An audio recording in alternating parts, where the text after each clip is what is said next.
Ray, what do you want to do tonight? The same thing we do every night, Pinky. Try to take over the world. All right, yo, let's get into it. Try to take over the world. Preaching freedom. Try to take over the world. And greatest chaplain in the world, Mr. Try Lance to O'Neill. take over the world.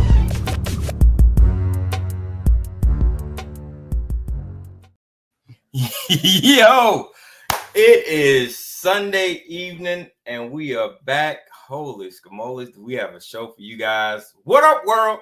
It's your boy and the world's greatest chaplain, Chaplain Lance O'Neill. What up, Chappie? How was your week, man? It was good. Had a soccer tournament this weekend. The Sun, they have not had a great season. They lost a bunch of games due to the hurricane, so we weren't able to replace them. Opened with some real struggles. I think we had one league win. We only had like 5 games, and then they went to Atlanta this weekend, and they went 4-0, won the championship, and outscored. They won 2-0, 2-0, 2-0, 2-1. In the last game, it was 1-1 with about 90 seconds to go, and they scored, and we walked off happy. So it was a good weekend.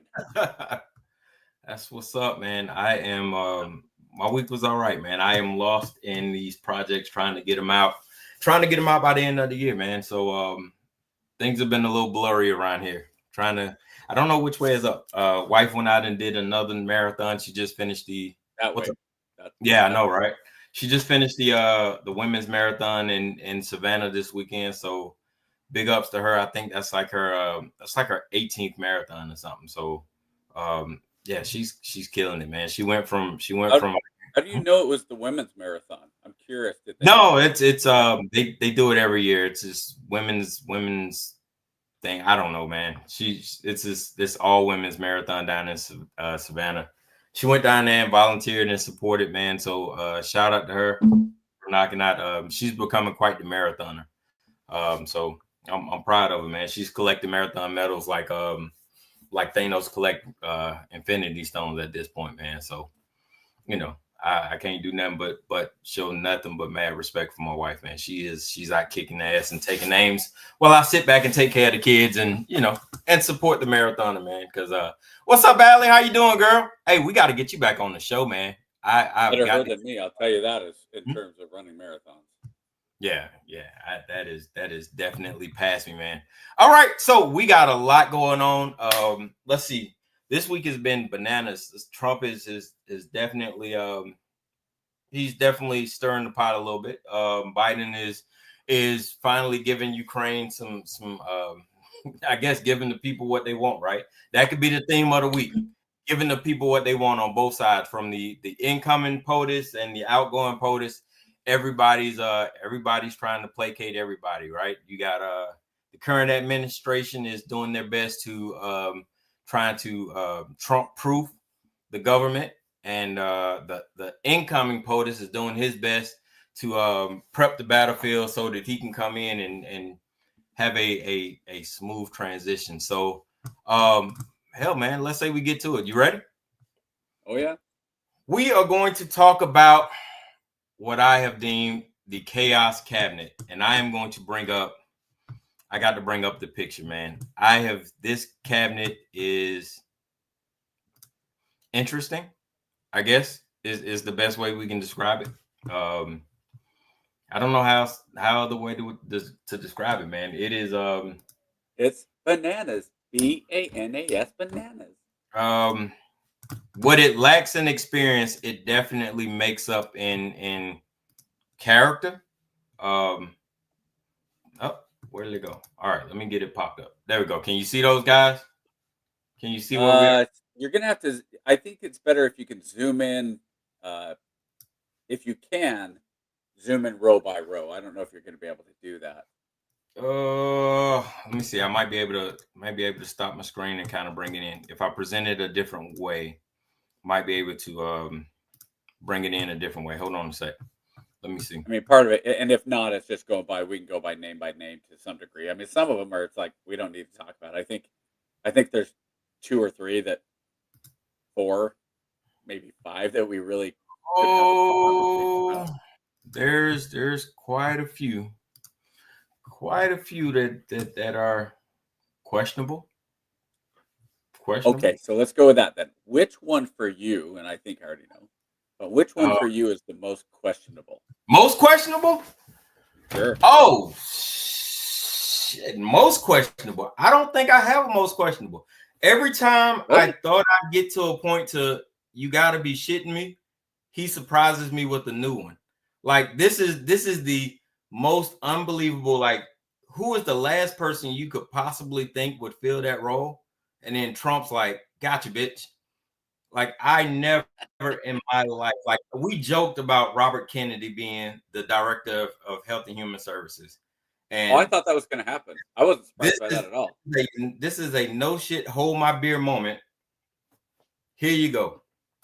And then we take Matt Gaetz, right, for Attorney General.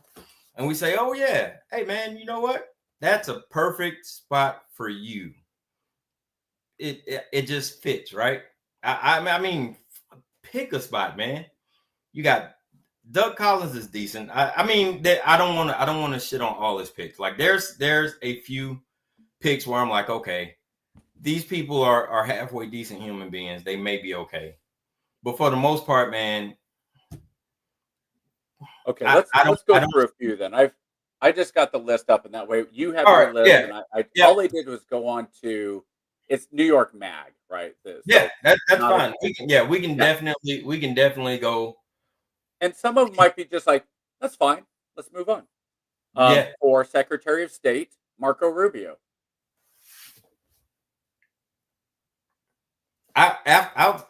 Outside, given his other picks, I have no issue. That seems like a halfway sane pick.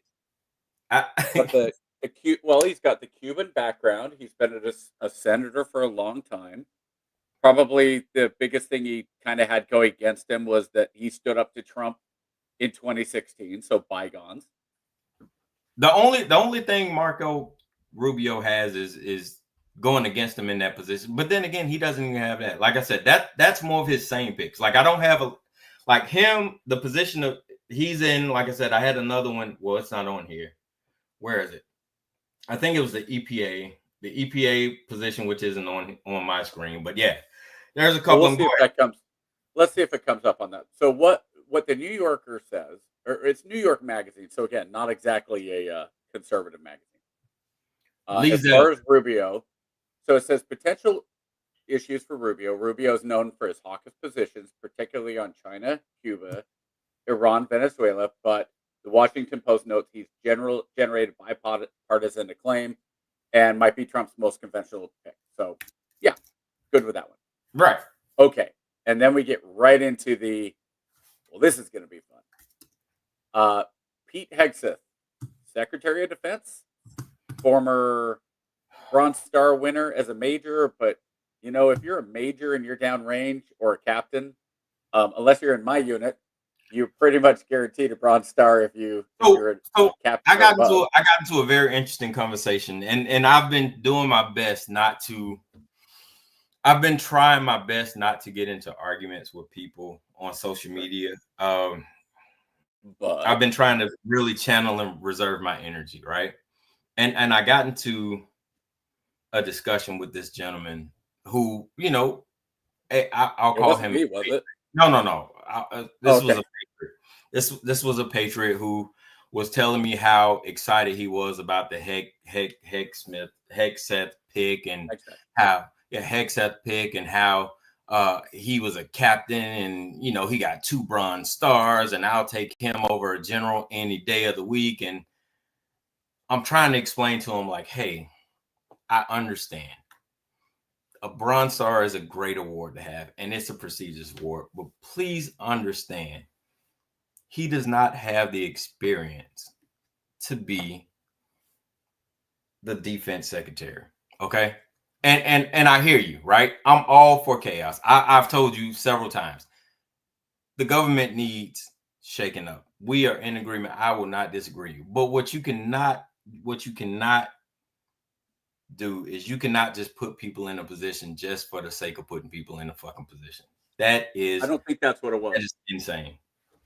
So I listened to a podcast with. Well, first I listened to a podcast with Hegseth, but then I listened to the Rogan one on Friday with a long-term operator, and what it sounded like to me between Hegseth and his meetings with what he relayed his meetings with Trump, because I guess he was in line for something in 2016. It was like one of the last couple of choices, and Trump went a different way. One of the questions that Trump asked Hegseth was, why do all the veterans seem to love you, but all the organizations hate you? And he said, because the VA and the VFW and the Legion are there to some degree, like not the bottom, not the post level, but the national organizations are there to basically justify their own existence. The VA, did you know this? I didn't know this. The VA has the second largest budget of any federal agency behind the Department of Defense. Yeah, we went over that. So, We went over that last week when we did the numbers. Okay. I think it was like third in allocation or something like that. Well, but we were talking about overall defense spending. Yeah. I didn't realize the VA itself was second overall, right? Well, I mean, So- if you think about it, you had a generation in war for the last 25, almost 28 years. So that kind of, you broke a lot of fucking people. Well, it's not that per se though, because part of the big problem is that the VA doesn't even do what it's supposed to do in terms of taking care of soldiers in large part. Trump had to sign a new law that said, and he did this during his first term, and it's something he got a lot of kudos for, is allowing veterans. No. Obama signed in the law. Trump. My bad. Yep, you're right.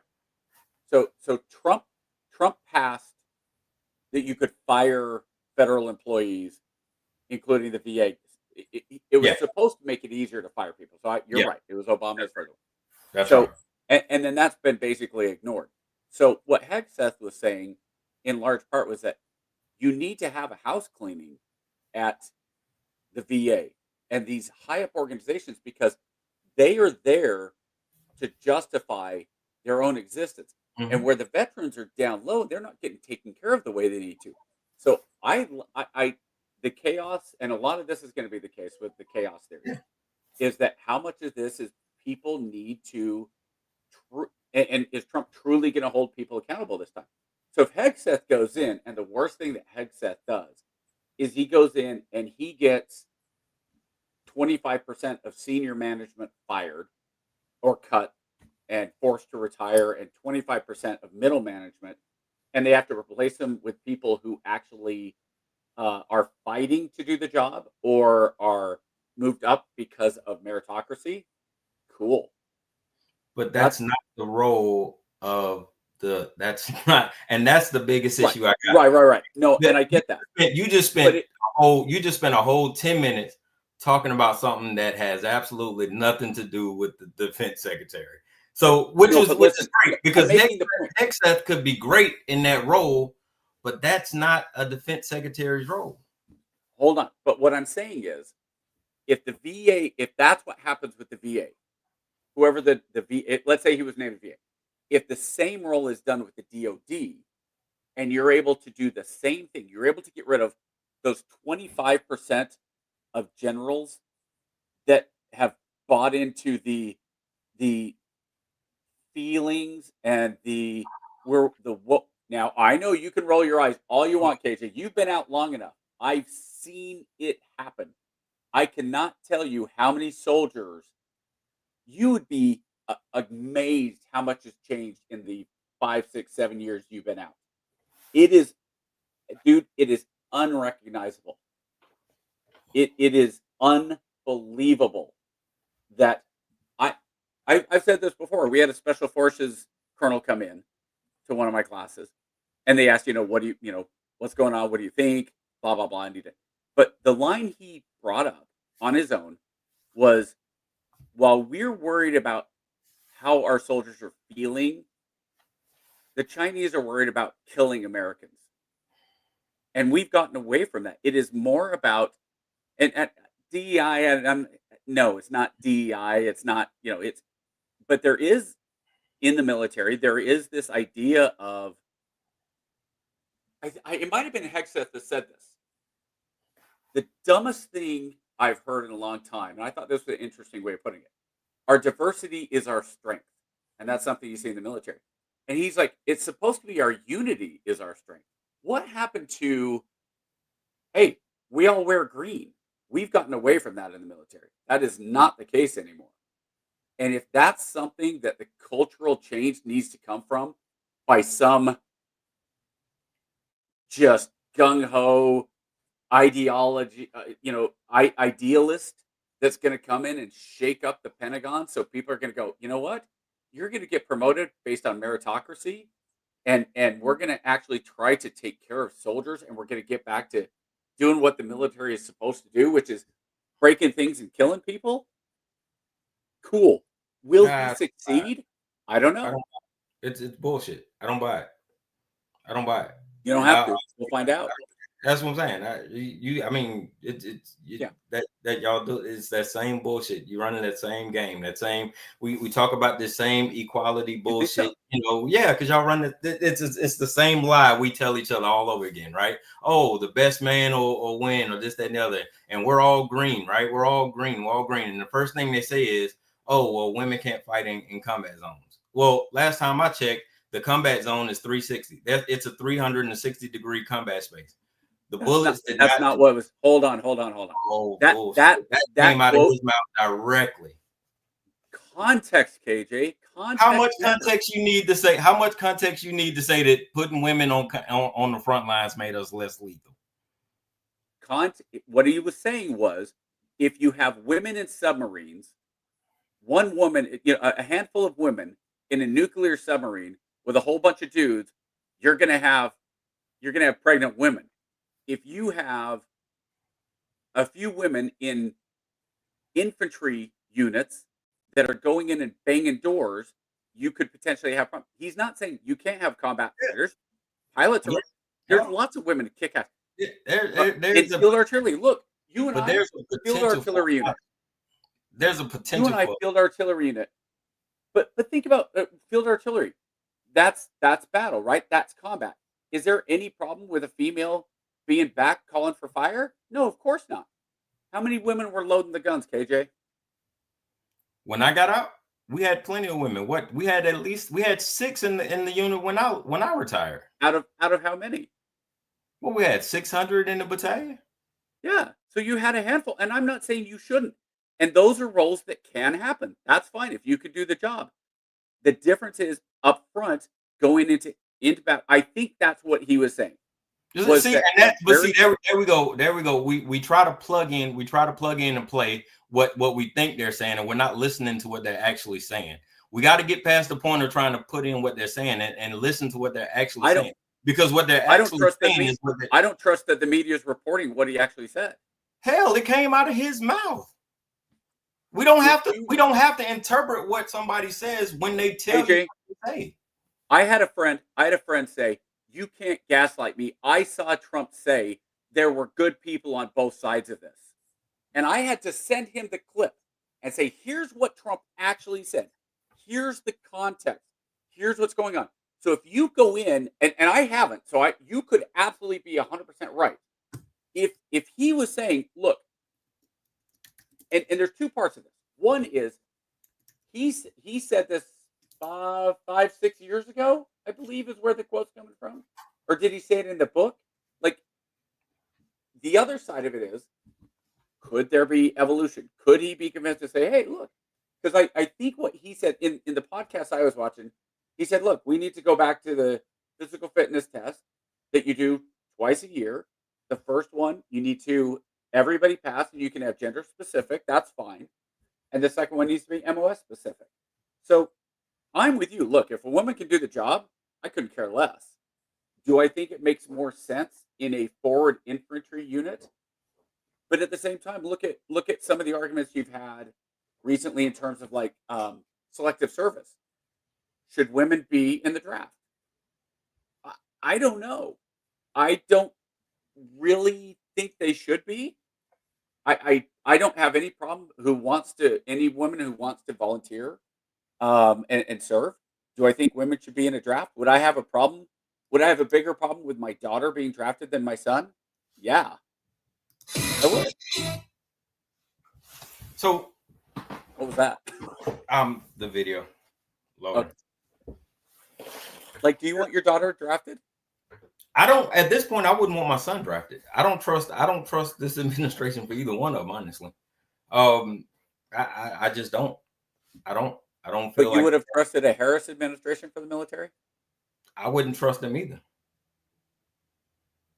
So if it's going to be okay, I guess then maybe my argument is, if we get to the point to where I'm choosing the lesser of two evils, I would trust a Harris administration over these wackos. But I told you that from the beginning. It was never a Trump issue. It was always the people in Trump's administration. I told you I've been extremely consistent with that. I think Trump's administration might be chemo. I think it might be chemotherapy. It's going to poison things. It's going to make things really difficult potentially, and hopefully it makes us come out healthier on the other side.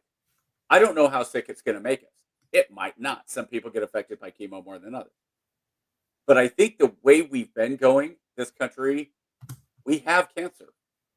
We don't trust. Seems like we're on stage 4 cancer at this point. Right. So look at all the things we don't trust. Look at the most basic things. Nobody trusts the media. Nobody trusts the federal government as a whole. Nobody trusts Congress. Nobody trusts in the military. We don't trust our senior leaders. You know how many military members? I'll bet you we could call up AG and I guarantee you'd say there are certain individual leaders I trusted, but overall probably not. So the fix to not trusting, the fix to building more trust is to put more questionable characters in position of trust. No, not necessarily.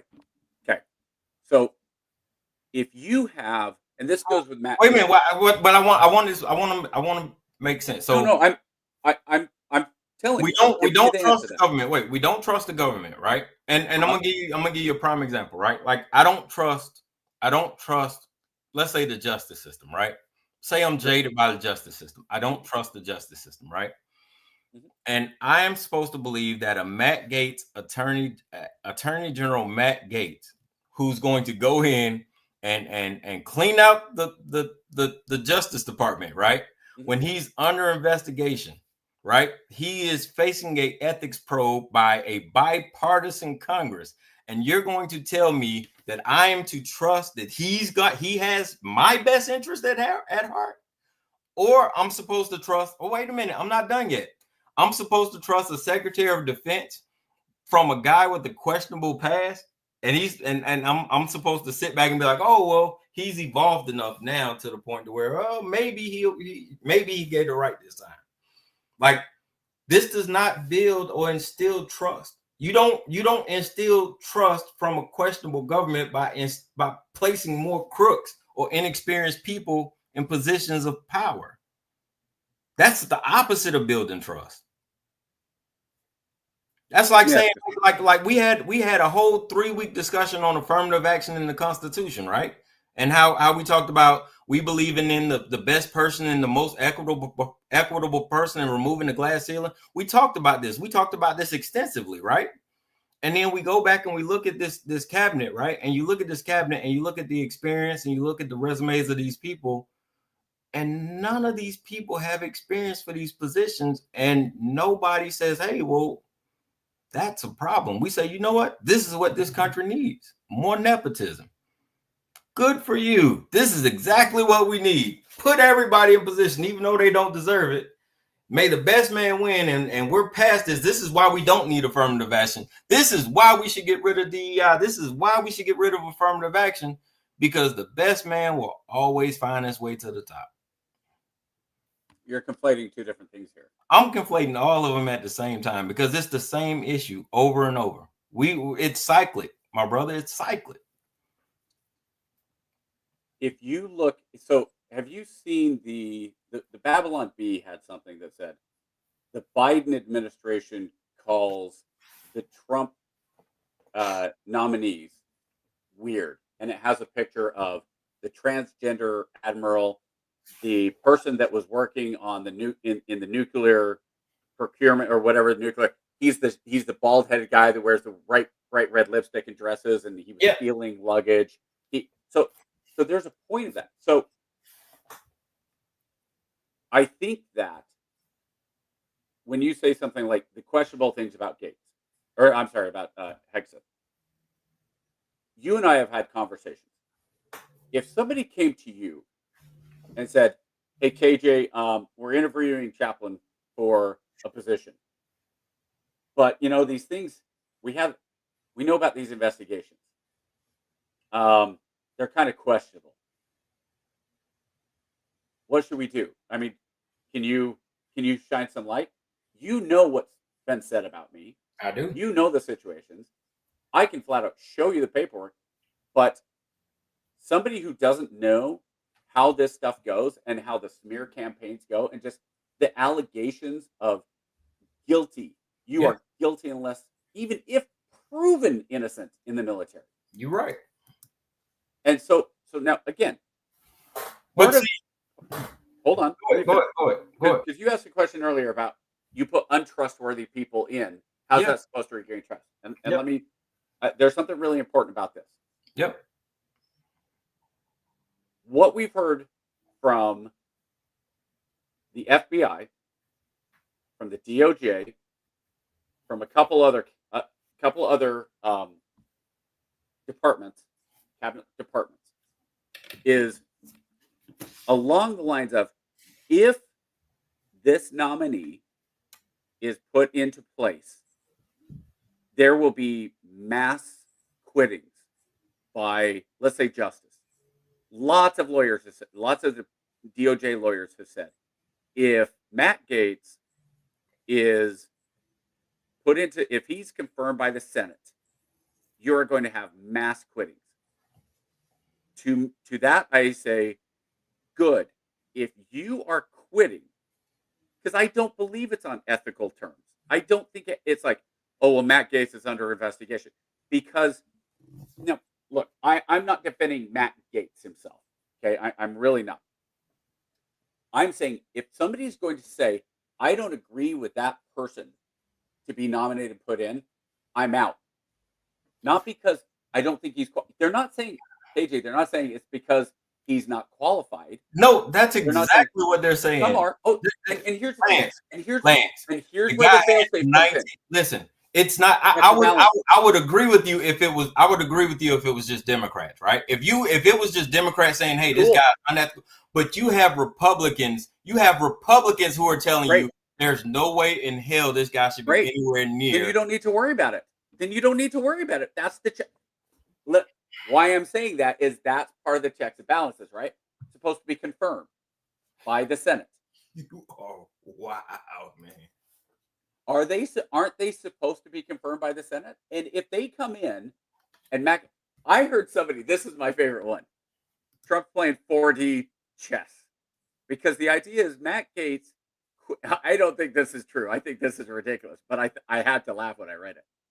Matt Gaetz resigns from the House. So the ethics probe against him goes away. He gets to the confirmation hearings. You have enough Republicans say no, so he doesn't get picked up and he's not the Attorney General.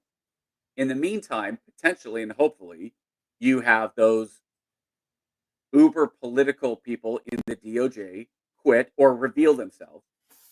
Meanwhile, he is then tagged to be the senator to replace Rubio. So instead of being in the House, he goes into the Senate. I mean, it's ridiculous. It's just it's the funniest conspiracy. He very could well be, but the ethics probe would still not go anywhere. They are because they're different things. They're different things. All it would do was the House. It's not how it works. So the House. There's no charges. There's no charges. First of all, it's a probe. Yeah. He hasn't been charged with anything because he resigned. Investigation. Yeah, Yeah, he was under and investigation and he resigned. resigned before it concluded. Well, what I mean is there's no criminal. It's not criminal. Yeah, it's They not want to criminal. probe it. Yeah, They want it's to not criminal. censoring me, dude. Censoring means nothing. Come on. So maybe that's the case. But I think what you're seeing with Kennedy, You got with Tulsi, look, there are still people who are flat out saying Tulsi Gabbard is a Russian plant. With no proof, nothing there.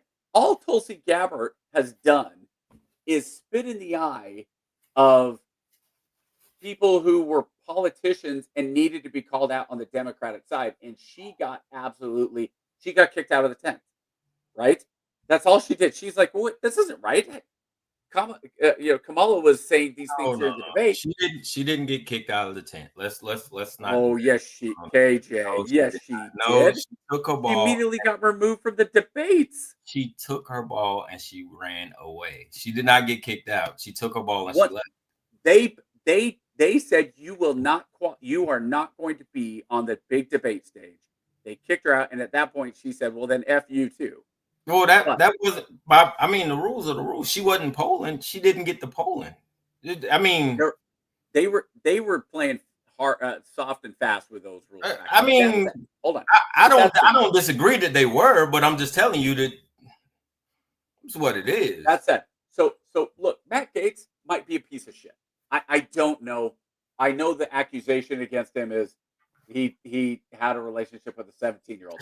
That's the big one, right? Now here's the thing. I look at that and go, dude, you're 40 years old, and the rule is half your age plus 7, and then you say, well, I follow that most of the time. I mostly follow that. It's like, if you're going after a set, I know there's times where you can mistake a 17-year-old for a 20-year-old. You might even mistake a 20-year-old for a 25-year-old. You're not mistaking a 17-year-old for a 27-year-old. Legal or not, I think you're kind of a piece of shit. I don't want him. I'm not even defending him. I don't think he should be the attorney general. I think Trump is basically saying, all right, let's just. One of your big arguments is that and it's not nepotism, I know you, but it's loyalists, right? Not nepotism, because that just gets nepotism, loyalists. And you're saying he's only putting loyalists in place. And that's you think Biden put anybody in there who wasn't a loyalist? They all do it. That's part of it. And that's been since the 4th president of the United States, when they started saying, hey, you're the nominee, so I'm going to bring in the people I want in here. I think it was Jefferson. It was like there was a slight difference. There's a nuance to it. There's loyalists. There's all racist. Go ahead. Everybody in the cabinet's white, right? That's the argument I've seen. I don't give a shit about them being white, blue, purple. I don't either. But what I care about is experience. You have to at least be qualified. Don't just grab somebody off the damn street who's licking your asshole and telling you you're the greatest thing since sliced bread and put them in a position. That's not the case. You're looking at Tulsi Gabbard. Matt Gaetz is the attorney general and has never prosecuted a damn case. How long has he been a congressman? He's been a congressman for 6 years. Okay, so this is not a guy off the street, right? This is not just some random. I don't even want to defend Matt Gaetz. You are, right? But you are. He is the attorney general, the top lawyer in the country. The top lawyer of the country who has never prosecuted a fucking case. There has to be some. Okay, KJ. How do you reason? So let me ask you this: if your whole point and your promise to the American people is to say, because he didn't do it the first time, he readily admits that the first time you listened to the Rogan podcast, he said, I listened to people that were in Washington and I trusted, and that's how he got people like John Bolton. He's like, John Bolton's a dummy. I didn't like John Bolton. He's kooky. That's how I got. So what did he do? This time he says, I'm not going to do that. I'm going to pick people that F up the system. Mhm. He's intent on effing up the system. Clearly. So at this point, that's why I say it's chemotherapy. Matt Gaetz might be a total just nightmare. He might be horrible. But if the one thing he does is he gets the hyper political lawyers that have been running the DOJ that authorized Trump to be investigated, that said, we're going to go after our political opponents, all the things that Democrats accused that Trump's going to do. Now, they said the same thing that Trump was going to do in 2016. He's going to go after Hillary. He's going to go after the Clintons. He's going to blah, blah, blah. How many people did he go after? None. Because what he said was, look, it's better for the country if I don't go after him. But at this point, let me ask you this, KJ. If Matt Gaetz came out and said, I am going to, and this is a very specific thing, right? And I don't know if this is an argument for him or not. Liberty, that is the dumbest shit anybody can ever. That's fucking stupid. If I'm tired of being nice. I'm tired of being nice. That is fucking stupid. I don't think it's I don't think it's stupid. That said, I don't think Matt Gaetz is the best person for this. That's fucking dumb. But you don't put somebody who's never tried a fucking case as the most powerful attorney in the fucking country. That's dumb. How many cases is he going to try? That's dumb. He's in charge. How many cases? He's in charge of leading the largest prosecuting branch in the nation. Mm-hmm. And he's never prosecuted a case. Who's the current attorney general? Merrick, right? Merrick Garland, yes. Okay. Merrick Garland. And prosecutor, judge, all that stuff, right? Okay. Has he done anything over the last 4 years to increase the trust of the American people in the Department of Justice? And you specifically, has he done anything in 4 years to make you go, yeah, okay, I trust, even a little bit? Do you trust the Department of Justice a little bit more than you did in 2021? Fuck no, they're all corrupt as shit. Okay, but see, that's where Liberty's saying, and that's even where I'm saying is, maybe the crazy thing is to have somebody that's crazy in there. Do you know how wild that sounds? Imagine you're on trial for your life, right? And you says, you know what? I hate the justice system. I'm gonna get a guy fresh out of law school. You know why? Because all these lawyers are corrupt. And I'm gonna take a guy who just passed the bar. Matter of fact, not just passed the bar. I'm gonna take a guy who passed the bar 10 years ago, but never tried a case. He passed the bar 10 years ago, and he's been under investigation ever since. From everything. Let's keep going, KJ. Let's keep going with where that argument is. Let's add on to that argument. Now, that is hold on. When you were 16, you were accused of shoplifting, and your court-appointed lawyer didn't help. When you were 20, you were in your car with your buddies, got pulled over by the police, and they planted marijuana on you. And now you do a 6-month stint. When you were 24, you were just doing the right thing, and suddenly you get pulled over. You're beaten up by the cops. They plant coke on you. You go back in for 3 years. The next time you go. So isn't there a point where you kind of go, look, I've been doing all the right things. My lawyers, all of the court-appointed ones, all the people that I paid for, all of them, they have screwed me over every step of the way. So there's this guy down the street. I don't know. My dad knows that he's a lawyer. I've mowed his lawn, and I'm going to go down and say, hey, would you be willing to try to help me? Because every time I've gone to court, I get screwed. And he goes, you know what? I'm pissed off at the court too. That's why I don't even practice. Now, again, I look at what Trump is trying to do. Address that shit. Well, I don't. Yeah, that's fine. Well, I mean, that's an argument, but I think that Trump could have made a better choice, but he also is looking at it. Go, okay, I had a loyalist in 2016 in Jeff Sessions. Jeff Sessions was a career politician who had been a lawyer, who had been was he he might have been a judge anyway. He was out of Alabama. Yeah, Sessions was out of Alabama. That was a horrible pick too. But I mean, right. So Trump. So that's kind of my point, though. So Trump is going. I need some. Look, I can't go traditional. Why he picked Matt Gaetz, I don't know.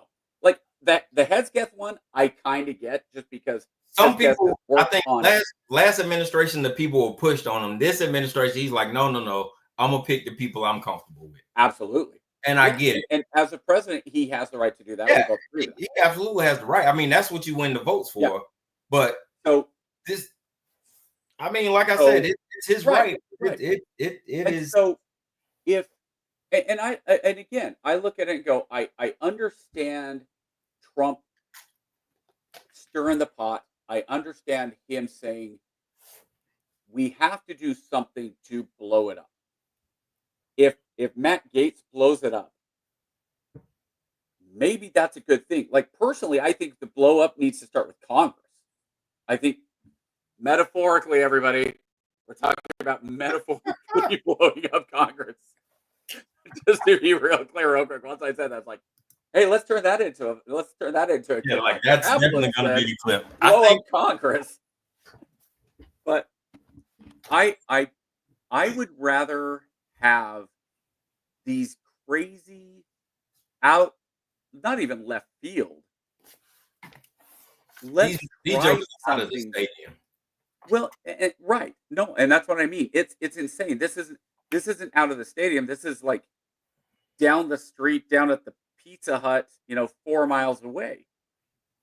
But the guys in the stadium have put us into the position where we don't trust the government. We don't trust these institutions. If is Tulsi being named FBI? What is she being named to? She's the head of intelligence. Intel. Okay. So if you go with a traditional person, and I love this argument of, well, Tulsi can't even get a security clearance. It's like, what are you talking about? First of all, she has a security clearance. But you had, remember, 58 retired top intelligence professionals sign a letter that said the Hunter Biden laptop was absolutely a Russian propaganda. It was a Russian thing. If you have these people that are at the highest levels of intel get political, then you have to cut off the head. You have to do something. If that's the top of the FBI, if that's the top of DNI, if that's the head of the CIA and the upper management, if that's the top of the DOJ, if that's and I understand, KJ. I hope, I really do. I hope that what happens is that there are, let's say with Department of Justice, I hope that if Gaetz gets in there, and we'll just use Matt Gaetz as the example, or whoever, but Matt Gaetz, let's say he's confirmed, which I still don't think is going to happen. It could happen if it was a recess appointment, but it doesn't sound like Thune. That's how you say his name, right? Yeah, I don't think he's gonna, I don't think he's going to actually recess the Senate unless Trump doesn't pick Gaetz. I think Thune's going to be like, yeah, we'll recess so you can make these appointments the second you withdraw his name. Which is funny because I don't know why Trump at that point could be like, okay, I withdraw his name. Gotcha, bitch. He could. And now it's a recess appointment. But the whole thing is, if at that point you're able to get the swamp drained and 10% get these high. What I was going to say about Gaetz was this. Okay, I had a thought earlier and we came off of it. What would you think? And nobody has said this. I think Matt Gaetz should do. I think whoever the head of the DOJ is, I think the first thing he should do, and because this is, people say, well, Trump will go after his political enemies, whatever. I don't think it's political enemy, but I think it's an enemy of the people. I think there should be a no shit investigation into the business dealings of Fauci. How much money did Fauci make off of the federal government? How much did he make off of his investments with what incestuous was going on there between him and Pfizer and Johnson and Johnson? And what really was his role in the Wuhan lab? And how much did these people that were at DNI, how many of them actively knew? Because we start seeing some stuff that's already been kind of trickling out that they kind of knew right away that that COVID wasn't from a wet market. And it's very much the Bush. Remember how many people got pissed off at Bush and again, I don't even blame, I don't blame the Bush thing for Iraq. It was Cheney and it was Rumsfeld and it was those people that were cherry picking that intel. And then they presented it to Bush and Bush went, well, yeah, of course, that's what it is. How much Bush knew? I don't know. If he knew all of it, he probably should have been indicted as a war criminal. Cheney and Rumsfeld for sure knew it was bullshit. But so if Fauci knew it was bullshit and he didn't tell Trump, but look, this is really what it was, because Trump got hung out to dry on COVID. Remember, the first thing he did is said, hey, we need to stop travel to China. We need to stop the planes coming in from China. China, that's where it's coming from, China. And Nancy Pelosi and the Democrats, that's racist. How dare you? That's racist. And then 6 months later, we're in full-blown COVID, and you have Nancy Pelosi coming around, Mr. President, why didn't you do more? Why didn't you protect the American people? Oh, let me do it better, Nancy Pelosi. Why didn't you protect the American people? That's a little revisionist history, but yeah. It's pretty close. Not even. It's damn close. No. Yeah, no. Go back and look. Go back and look February and March of 2020. Go back and look even further. On the Obama transition team, they were briefed. Right. Hey, you should probably get ready because we're getting reports that there's a pandemic looming. Some leaks came out of Wuhan. You should get prepared. Trump said, fuck you. We'll figure it out. He got the brief. Hold up. So he got the brief then. Wait. He got the brief because we got to get it right. He got the brief. He didn't do anything about it. The thing came out. Fauci, I'm sure, kind of padded his pockets. They all do.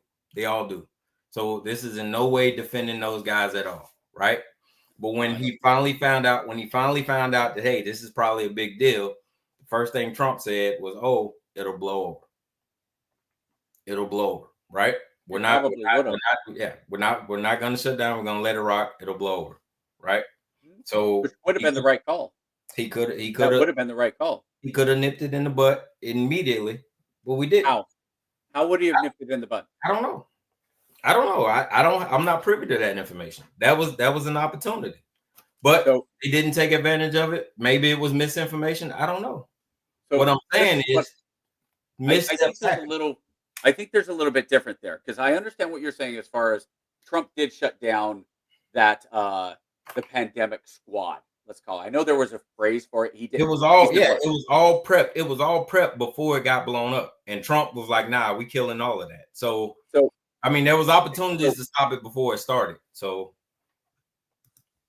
it was okay, and there were some things there, but it wasn't, hey, this coronavirus is coming. It's just a matter of time before we have something. Because you remember by then we'd had bird flu, we'd had swine flu, we'd had this, we'd had Ebola. Remember Ebola? Okay. Yeah. So now, if you want to go back and say, well, Trump made a shitty decision by trying to save a few dollars by this bureaucracy, then fine. Yeah, that's a legitimate argument. Because what was Trump doing? Even then, 2016, he came in, he said, hey, we need to cut down on the bureaucracy. And he was really kind of stopped it a lot of ways. That said, it wasn't a specific warning. It was a very general warning. And if Obama had come in and said, God. Liberty, you about 2 seconds away from being blocked with this bullshit. I'm not even watching what he's saying. So I'm not even watching what Liberty's saying. I took my glasses off because It's easier for me to see you. So we need to get Elton and Liberty their own room. Oh God. Yeah. Right.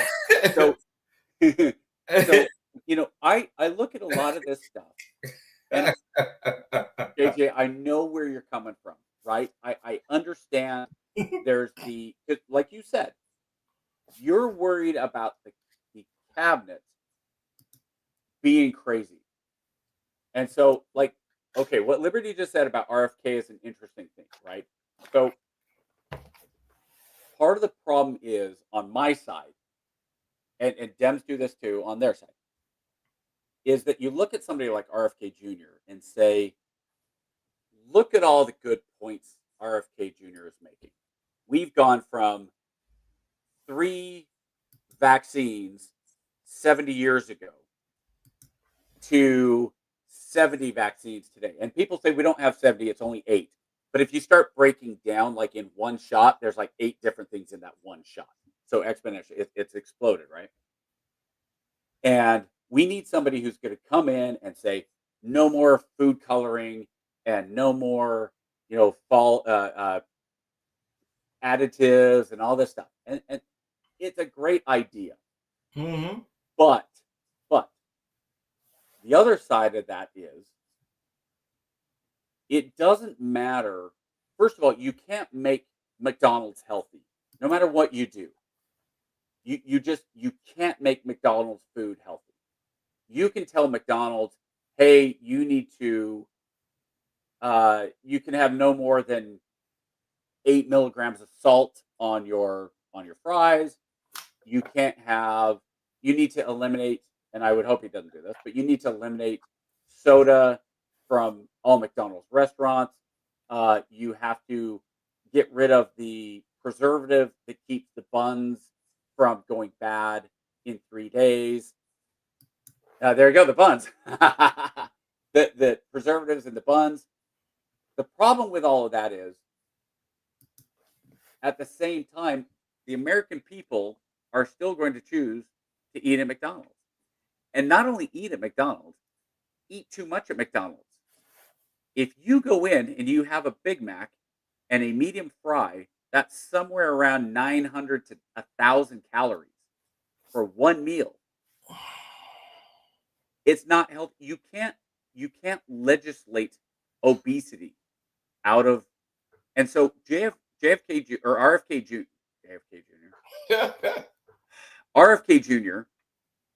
He falls into my favorite, the Ron Paul camp.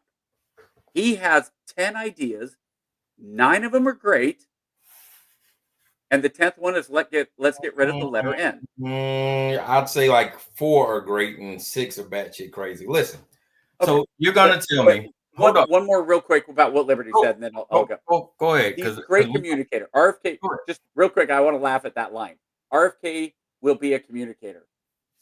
When you can tell what he's saying, I can't understand a word he says.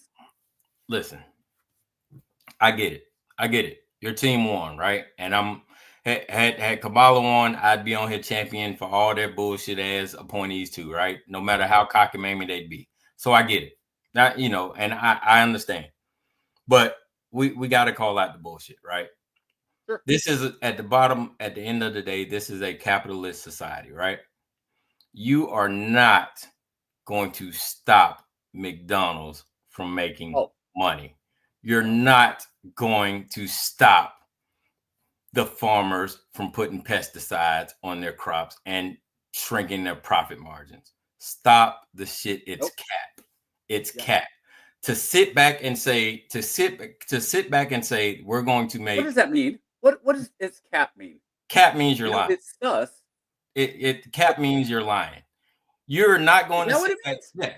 You're not going to sit back. You're not going to sit back and say we're going to make America healthy again because we're going to stop doing this and we're going to stop doing this. Because what you have is a ton of lobbyists who are ingrained in the government system. And if you think for one fucking second that you're going to go in there and kick these lobbyists and all of these companies who are paying for these medical research companies and who are writing these textbooks, or you think you're going to kick all these people out, you are out of your damn mind.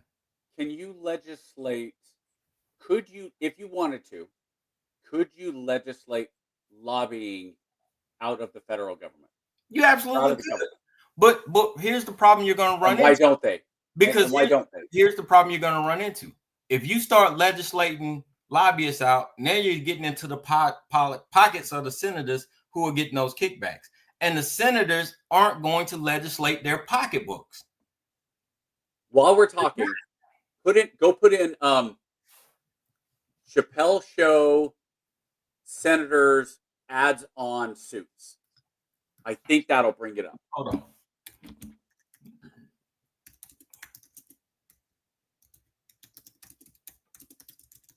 So all of it sounds great, right? We're gonna make America healthy again, and we're gonna do this and that. But at the end of the day, all you're gonna do is you're gonna take a cut off of the pie, you're gonna fatten your pockets up a little bit, and you're gonna sit down and you're gonna color.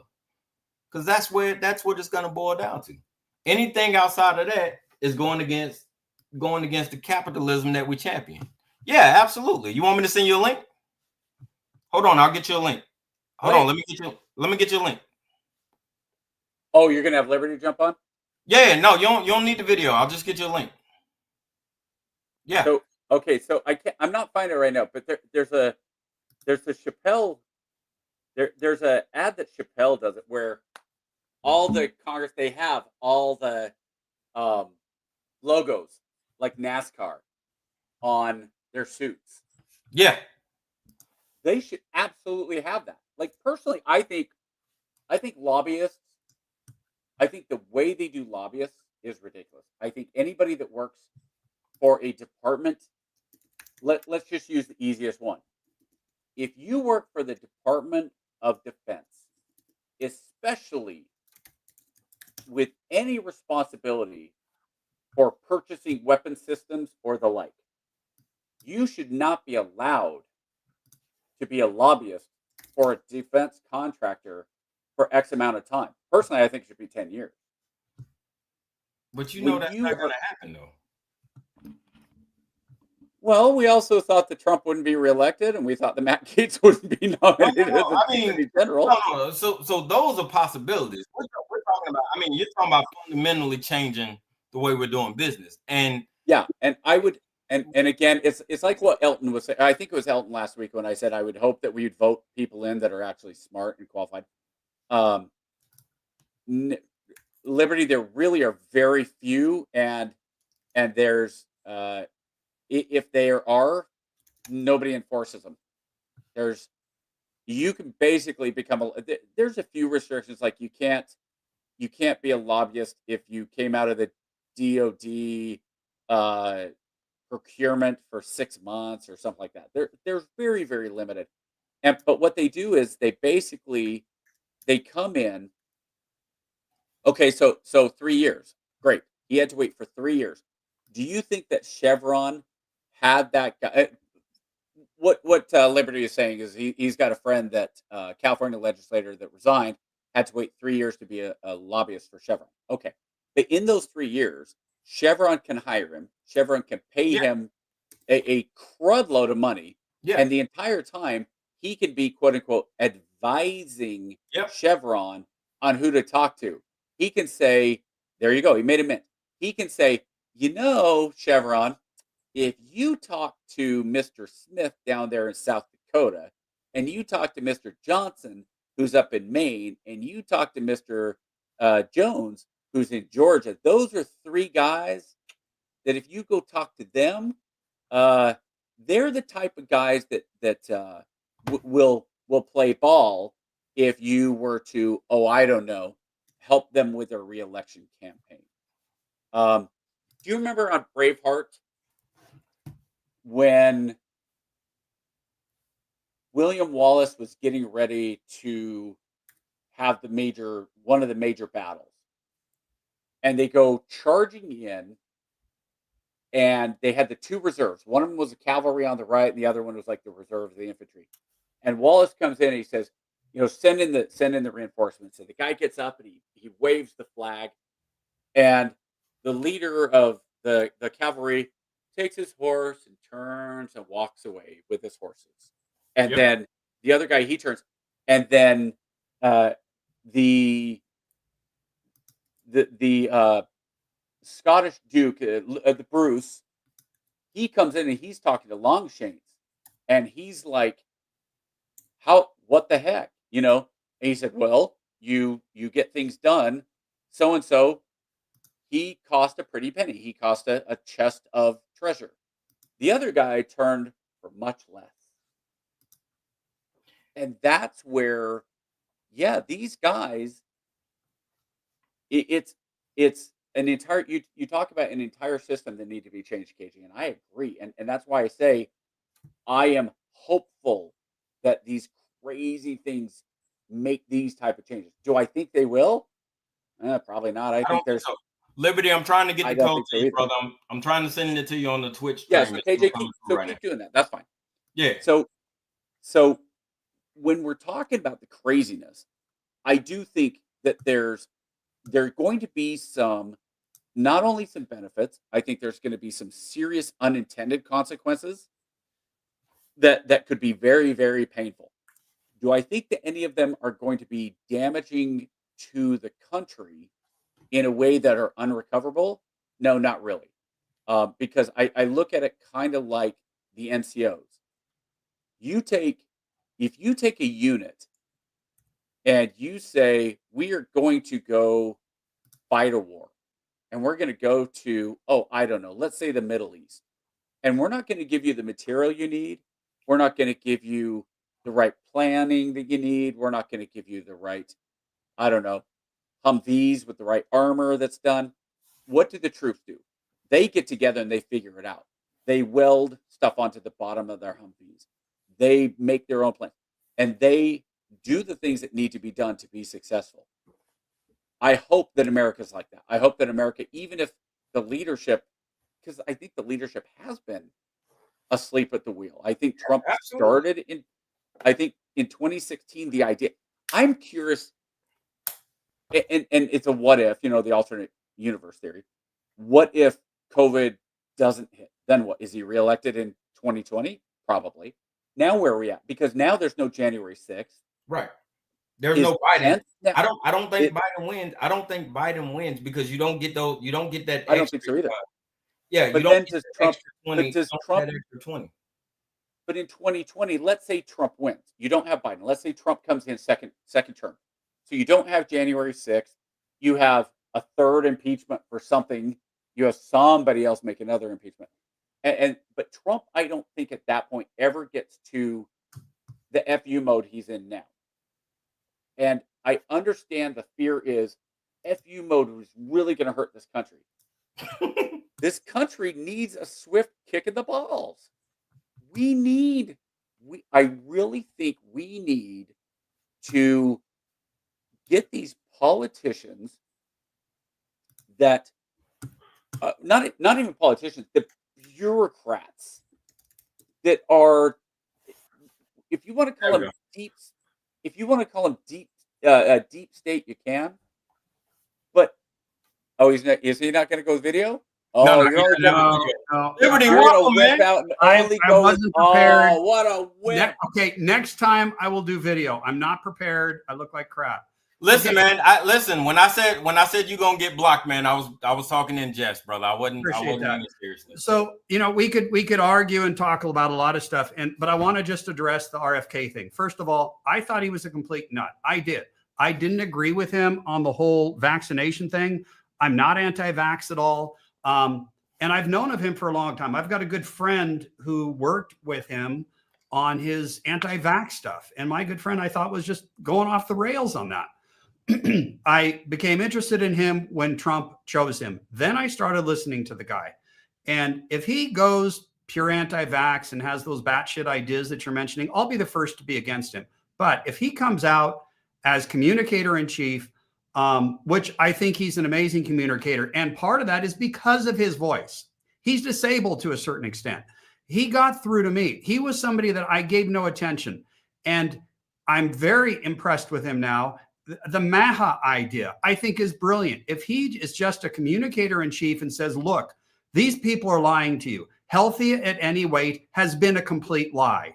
Lizzo going out there half naked and pretending that every other woman should get fat and go naked is killing them. We have an obesity epidemic like never seen before.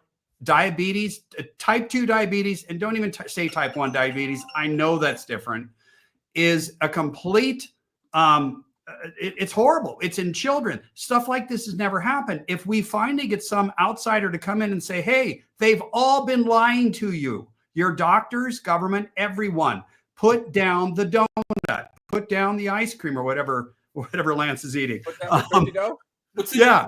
So it could be amazing. And that's why I'm excited about the guy. Have you seen how fit he is at 70? No. You're absolutely right. He's a Kennedy, for crying out loud. That is exciting itself. Here's the and thing, I'm not even a Democrat. No. Here's the thing. You're absolutely right. But the problem you're going to run into, man, is you can't tell that kind of truth because it runs adverse to the ideas of capitalism. But and KJ, that's why he is so exciting. He will tell the truth. I agree with, no one is trying to stop food choice. And I was dead serious, by the way. I eat McDonald's all the time and I order just the patties, and you can do that. I go to In-N-Out Burger. You guys probably haven't heard of it. I don't know what state. Oh, absolutely. Yeah. How dare you, sir? I order 4x0s plain protein style, which, as you know, is 4 patties wrapped in lettuce. That's it. Weirdo. If you're not going monster style, you are wild. I'm not going monster style because you're going to talk about In-N-Out when neither of us can get to an In-N-Out. The closest one is like seriously an 18-hour drive. I go there every few days. And I don't do the monster fries because I want to look like RFK when I'm his age. And I don't think anybody's going to try to stop capitalism. But the problem is we don't even have communication. Mexico, for example, they have warning labels on their packages. It didn't work because it got too politicized and everything's got warning labels. Warning labels don't work. Well, they will work if they don't get too politicized. But at a minimum, if government went out there and instead of saying healthy at any weight, men can be women if they want to pretend to, and they put all of their communicative might behind one message: stop sugar, it's killing you, and a few things like that. And I'm not saying he's going to do that. That's what I envision. I hope he does, that somebody says, get rid of the batshit stuff, focus on 2 or 3 things, change the world. That would be amazing. But no one's trying to stop capitalism, but we have to stop big sugar. They're in the pockets of both parties. Whenever there is a bill to do something to warn the public about big sugar, they kill it. Yeah. And I don't think RFK is going to be in the pockets of corporate big sugar. I can't believe I'm saying that. I'm fully in favor of capitalism, but it's gone too far. But that's the problem. Liberty, let me ask you a question on that, Liberty. Is, to me, the easier fix is this. It's not even that you need to stand up to big sugar or big corn or big agro. It's that the government needs to stop giving them money. There needs to be no subsidies. Let the market, because if the market says, hey, there are more. By the way, you are talking to someone who I have done major things in agriculture, and historically, I opposed marketing orders that do just what you said, and I won. But I'm telling you, we don't know here how much subsidies they get. I don't know how much it is anymore. If there is any, of course, throw it out. I had subsidies offered me. I said, I don't want them. Yeah, but you might actually have some ethics and some morals. That's not the case for the vast majority of people.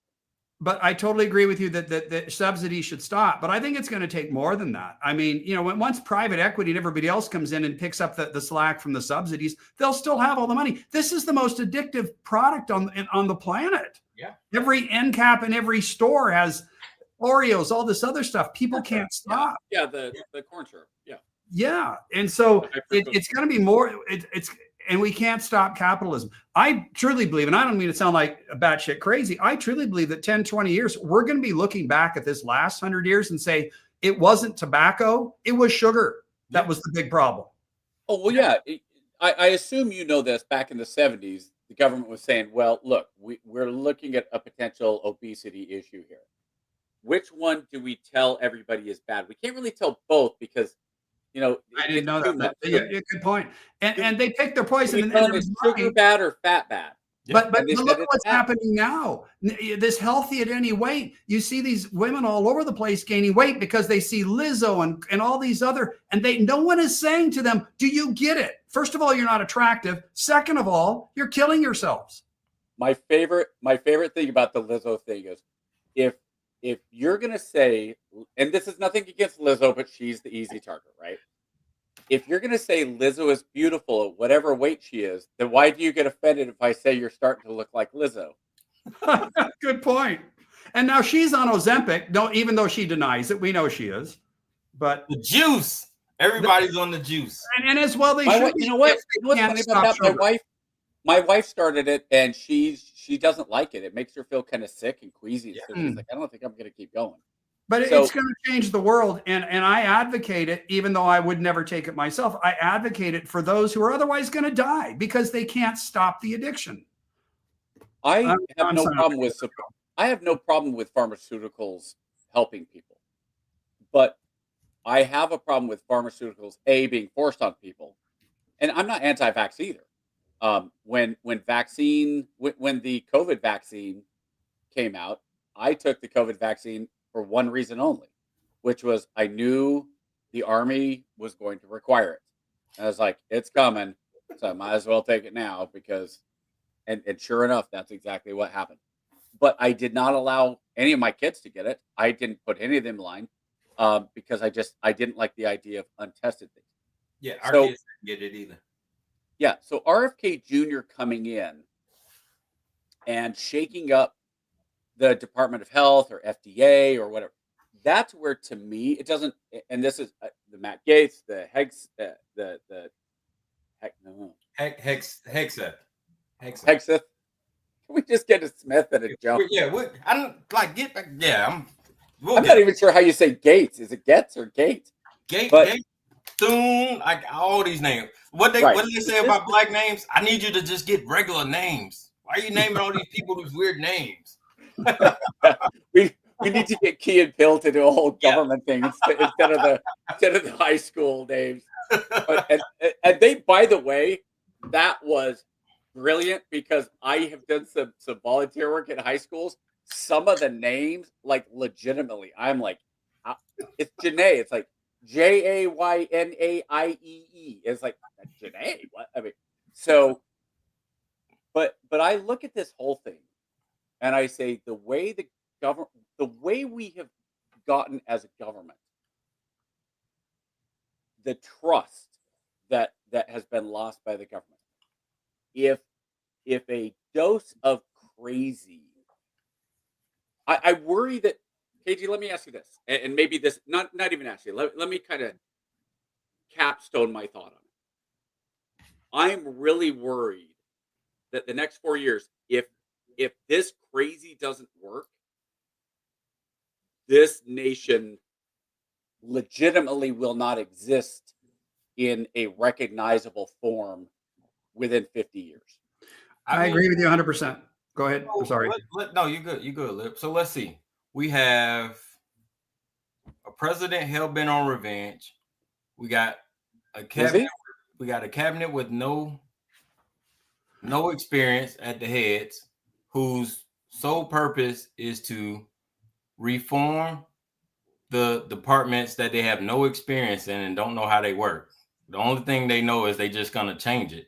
Okay, let me answer that if I can. First of all, hell-bent on revenge. We went through Trump 1.0, and I think that the people who voted for Trump, like me, who don't necessarily like him, we don't think he's going to do the hell-bent on revenge thing. He didn't 1.0. I don't think he's going to 2.0. I think there's enough checks and balances to stop that. I get it that sore losers want to say that's what he's going to do. Let's wait and see. That's the thing.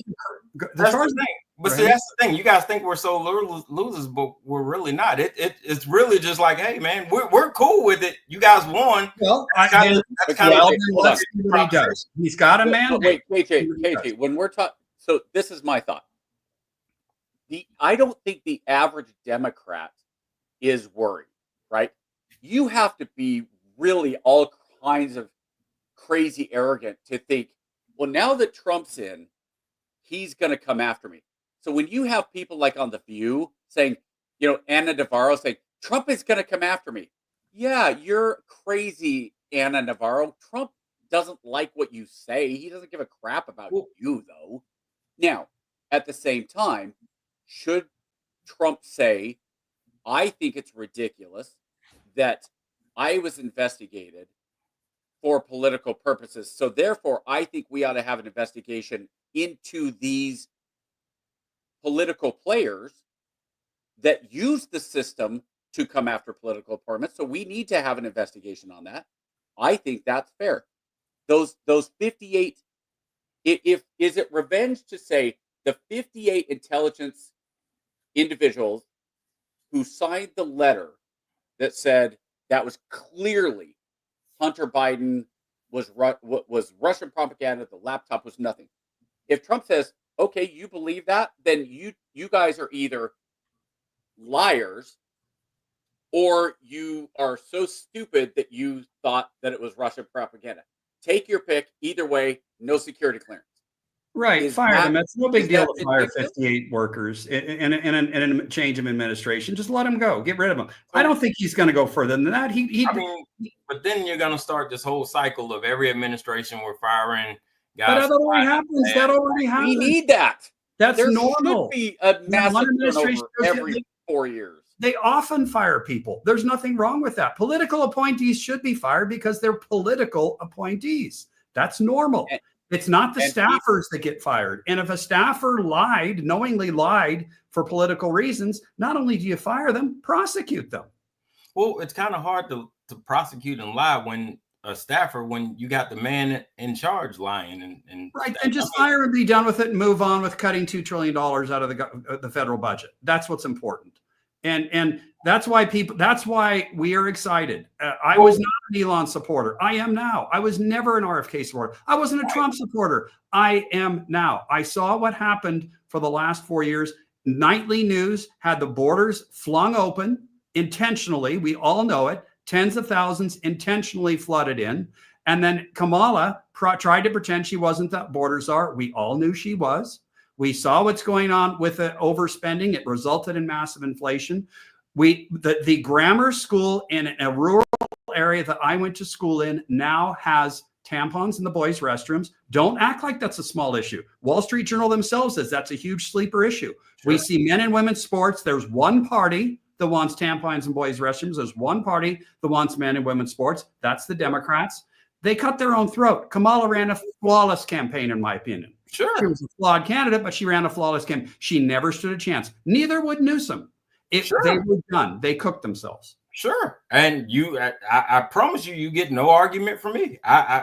We on the same page. I promise you. I still don't get this idea that she ran a perfect campaign. Well, again, it was a flawed candidate. What else did she have? Yeah, the campaign wasn't the issue. It was, again, she was an unprepared candidate with a limited timeline. But I mean, that's neither. That issue she couldn't get around. Yeah, the border night. No one could unsee that border open night after night. It came down to two things for me. It came down to two things. She messed up when she had a softball question on The View. Hey, you're on a friendly network. I'm going to ask you the easiest fucking question you'll ever get in a friendly network. Hey, what are you going to do different than Biden? 63% of the country says, hey, this guy fucked it up the last 4 years. What are you going to do different? And the first thing comes out of her mouth after sitting there looking crazy for 30 fucking seconds is, I can't think of a single thing I'm going to do differently. Well, I'm going to defend her and say that doesn't matter what she would have said. She would have been told. It was done. Oh, no. No, but what I'm saying is, wait. What I'm saying is, when you're fighting from your back already. I agree. That's the worst fucking answer you could goddamn come up with. Of course, you couldn't get much worse. Okay, so this is my argument. This is my argument about why the campaign had issues, and you can talk about the things like the infrastructure is bad. KJ, I sent you that article from Notice, and I don't even know who Notice is, but they talked about the infrastructure thing. But you're telling me she ran a perfect campaign, and she is somebody who memorized. She's a lawyer, so when they go into court, you know what questions you're going to ask. You anticipate what questions are going to be. If you don't think she knew what questions were going to be asked on The View, oh, you're right, Lance. You're right, but I think from a strategic standpoint. But hold on. So when they ask her that question, if by some incredible way she didn't know that question was coming, nobody on her campaign prepped her and said, look, you need to have a good answer for these very basic questions. What would you have changed? What would you do different? What's your vision for the country? Where do you see us in the next 4 years? What is your... There are about 10 questions that the three of us could sit down and say, let's come up with a... She had to have been prepped. She just screwed up. Yeah. She had to have been prepped. But here's the... Then the campaign screwed up because they didn't prep her then. Yeah, you're right. But I think from a think strategy standpoint, they did everything they could. I don't see that they did anything wrong. You know, they had internal polling. Every campaign's internal polling is always better. They knew they had huge issues. A lot on the left were saying, well, why is she focusing on these things? Why is she trying to bring the center in? Because she knew she had to. She never energized the base. It was dead to begin with. And I don't think it was her fault. I think the issues were bigger than any Democrat candidate would have. Absolutely. I don't agree with that at all. When she came in and the entire media got behind her, and she at one point had a 3 or 4 point lead on Trump. And then she squandered that by doing some very okay. The entire media doesn't exist anymore. That's been proven. That was just proven. The entire media is YouTube, social media, all these influencers. That's the media. So she skips the Al Smith dinner. She was smart because her advisors told her, no matter how bad you're going to look, you'll look way worse if you show up. But not when you have Jim Gaffigan, who is a diehard Democrat, taking shots at her going, I don't know what to tell you. She was a disaster. Her people knew she was a disaster and said, don't go out there. You can't do it. You're dumb.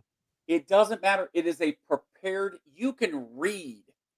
And she might not have great comedic timing, but she would have showed. Why didn't she do it?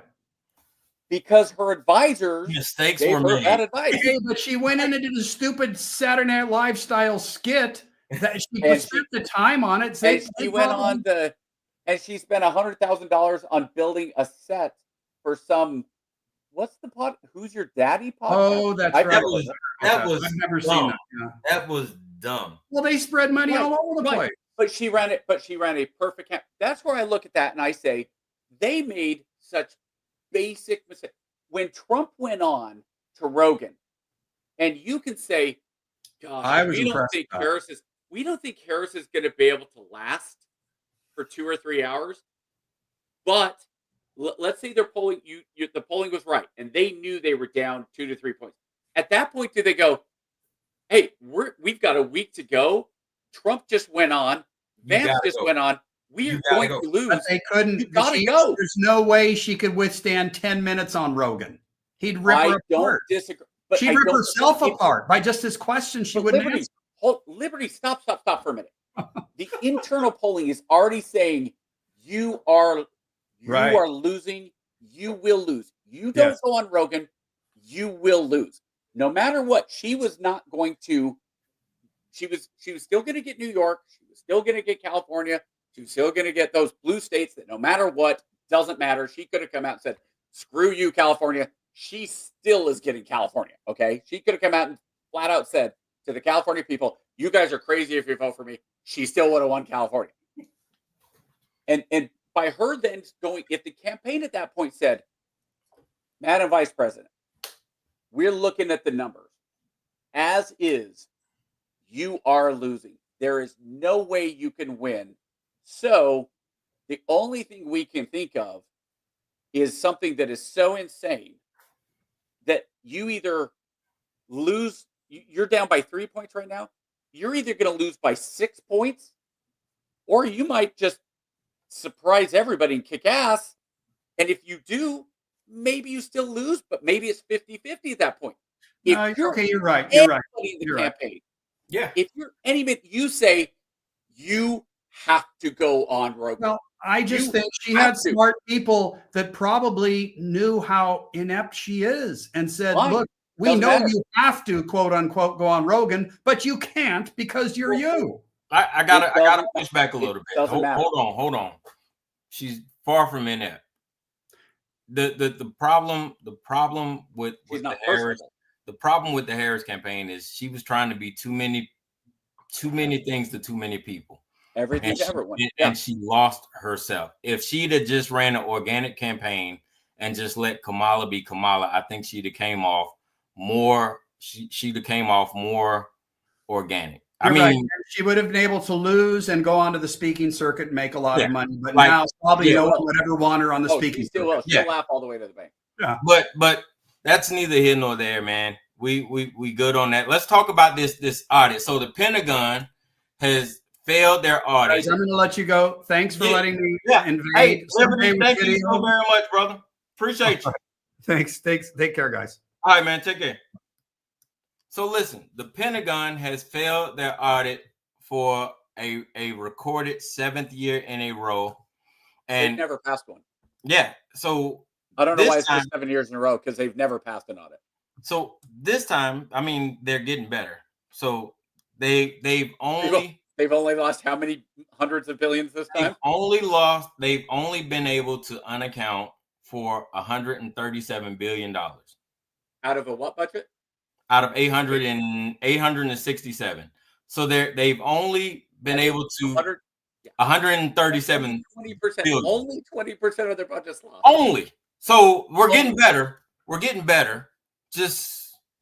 And if you were downrange, now I wasn't, thank goodness. I got stuck in Guantanamo, and then I didn't go to Kuwait and Iraq until ISIS was there. But if you were downrange and you broke into one of Saddam's palaces and you found a crate full of $100 stacks, crates of $100 bills, and you decided to procure yourself your child's college fund, and they caught you, you are going to jail. Listen, I can neither confirm nor deny that there was some very loose recording measures when it came to the accuracy of the accounting of the money when we had to pay villagers. Grab that backpack. How much is in there? Lots. Yeah. So I'm sure that most of the money was there when we paid the villagers, and they got paid. So I hope some of our guys sticky fingered it. Honestly, I can neither confirm nor deny. I will just tell you that when you pay people in cash, sometimes people miscount transaction fees. You know what I'm saying? I can honestly tell you, KJ, I am unaware. So nobody, you can come after me. I am 100% unaware because, again, I didn't go. I am 100% unaware of any single soldier or individual that took money that wasn't supposed to go into buying off the warlords. As funny as that sounds. Me too. That said, no, I'm not even winking. Yeah, I can with a straight that face. Never happened. Yeah, that never happened. What I'm saying is, I hope that these people that were downrange and putting their asses on the line day in and day out and being forced to go outside of the wire time after time after time and not getting downtime, and that led to it's not even PTSD. There's a new phrase for it that it's an extended PTSD thing that they're working on potentially calling it. But do I hope that those guys sticky fingered their children's college funds? Yes, I hope they freaking did. They deserved it. Our guys didn't get anything but their asses blown up. So the federal government to say the Pentagon just lost 20%, and you and I talked about this a little bit before we came on. If you file your taxes and they come back and say, Mr. Bradley, we have questions about your W-2, and we have questions about your 10. What is the independent contractor? 1099R, I think is what it is. 99. And so we have some questions about those. And you need to, and here's the craziest part of this, you need to prove to us that your records are right. Yep. Now, I've got a buddy that used to work for the IRS. I've read studies about this. I remember one study that they had a single tax. They made up an individual, and they said, "Here's Mr. X. Here's his tax return." They gave it to 10 different IRS agents and said, "How much does he owe?" They had 10 different numbers. Then they gave it to 10 different CPAs. They had 10 different numbers. But if you're wrong when you file your taxes, you're going to jail, even though the government can. And you have to prove why your number's right, even though they have it all wrong to begin with. Yep. If you come up 20% off on your W-2s and your 1099s and all those, and you don't, and they come back at you and say, "Well, you dang well better account for this." You can't just say you're missing 20% of your receipts. Yep. Dude, you're getting fined, at least fined. Daily interest. And at worst, you're going to jail. Meanwhile, a 20% of an $800+ billion budget is gone. Now, Gone. that What could we have done with $165 billion? How many? We've talked about this. How many houses for homeless vets could $165 billion build? If Hegseth would focus on that and not talk about, "Oh, I'm going to turn all my attention on the woke and the DEI," I'd be like, "Hey, man, that's absolutely perfect. Go for it. That's what you need." Heard him, but I'm that like, was "That's what you need to be." But that what was I don't that was part of it. That was the podcast I was listening to. He That's what was I'm talking saying. about that. Yeah, but see, what I don't need the sect they're focusing on is the first thing I'm going to do is I'm going to come in and I'm going to get rid of all the woke shit. What does that mean? How can you quantify it? How can you quantify a battle on woke? So, KJ, here's part of the problem. You just said he should be focused on that, right? Now, it's the do you go with the who's the money guy? Dave Ramsey. Okay, so there's two theories about getting out of debt, right? Sure. The one theory is you have all your different debts. You owe $100 to this card, $200 to this card, $500 to this card, $1,000 to this card, $10,000 on your card. So one theory is you pay off the 100, and then you take that extra 100, and then you pay off the 200, and then you pay off the 500, then you pay off the 1,000, then you pay off the 10,000. The other theory is, what is the one with the highest APR? What is the one that is kicking your butt hardest? Because the $500 loan has a 20% APR, and the 10,000 loan, well, that's only got a 3% APR, and the $100 that's on a 0.1% loan. So why would you pay that off? So there's some different ways of doing things. So with Hesketh, you're saying, why is he focused on these things?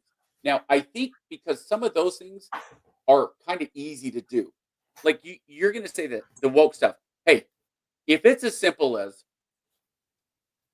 the Secretary of Defense has said, we are going to have a review, and anybody that is signing off on the whatever you want to call the woke agenda, that's what I was you going might to as well. How do you quantify what is woke? Right. And that's how do you quantify that in policy? If you can quantify, right. That's what I'm saying. If you can quantify it to me in policy, what does that mean? How are you going to attack that? What does that mean? And that's a great question. I think that's a very valid question, right? If you say, let me ask you this, KJ. Is it woke to say that X number of promotions must go to females? Is that woke? No. It's not? No. Why not? No, because X number has to go to females. Why? No, because it's relational. Because why? It's relational. What? What do you mean? What do you mean? What do you mean? It's relational. It's relational. It's relational to the percentages of the army. The same way we say, well, all right, well, we got 300 infantry officers. That means we have to promote, at least 30 majors. So all right, well, if I got 600, female officers, I need at least 300 of them got to watch females peeing. Well, I need at least 20 female NCOs. If I don't have 20 female NCOs, I got to do my numbers. So there's at least a statistical reasoning behind it. I can at least justify it, right? So I'm not saying that it's woke to promote females, right? I'm not saying I need I'm not saying, oh, I have to have so many black soldiers. I have to have so many black officers. I have to have so many white officers. That's not what it is.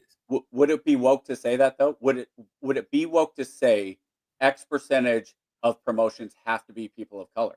No, because nobody's doing that. Yes, it is, KJ. No. It absolutely is. They are. There's a reason they have just recently taken away pictures. They just recently, in the last couple of years, took pictures off of the officers' OERs because they wanted to eliminate people looking and going, we have to look at this and we have to take their race and what they look like into account because it was swinging so far that they were, well, if I don't elect this black female, I'm going to be, they're looking at like the board. And that was the type of stuff I've spoken to people that are on the board. But again, that's that entire pendulum swinging again, though, Lance. We talk about it the same way. You say, okay, well, the pendulum swung too far right. Well, it wouldn't have swung too far right if there wasn't a left for it to swing from, right? There was a time when it was too far left. You can't have a branch. I'll give you a prime example. You can't have an FA branch who has, 70%, African American enlisted, and have, freaking 90% commissioned officers that are Caucasian. The numbers just don't make. You got to have some kind of intermix. And the way to fix it is say, okay, well, if you're not going to fix it the right way, then I got to force you to fix it. And we talked about this. You can't leave. But there's a flaw in that argument. I get that, but there's a flaw in the argument. What's the flaw? Okay. So aviation. I'll use aviation because this is where it came up. Sure. Had a black NCO, black female, and she was talking about how racist the unit was because all the officers that were in leadership position, it's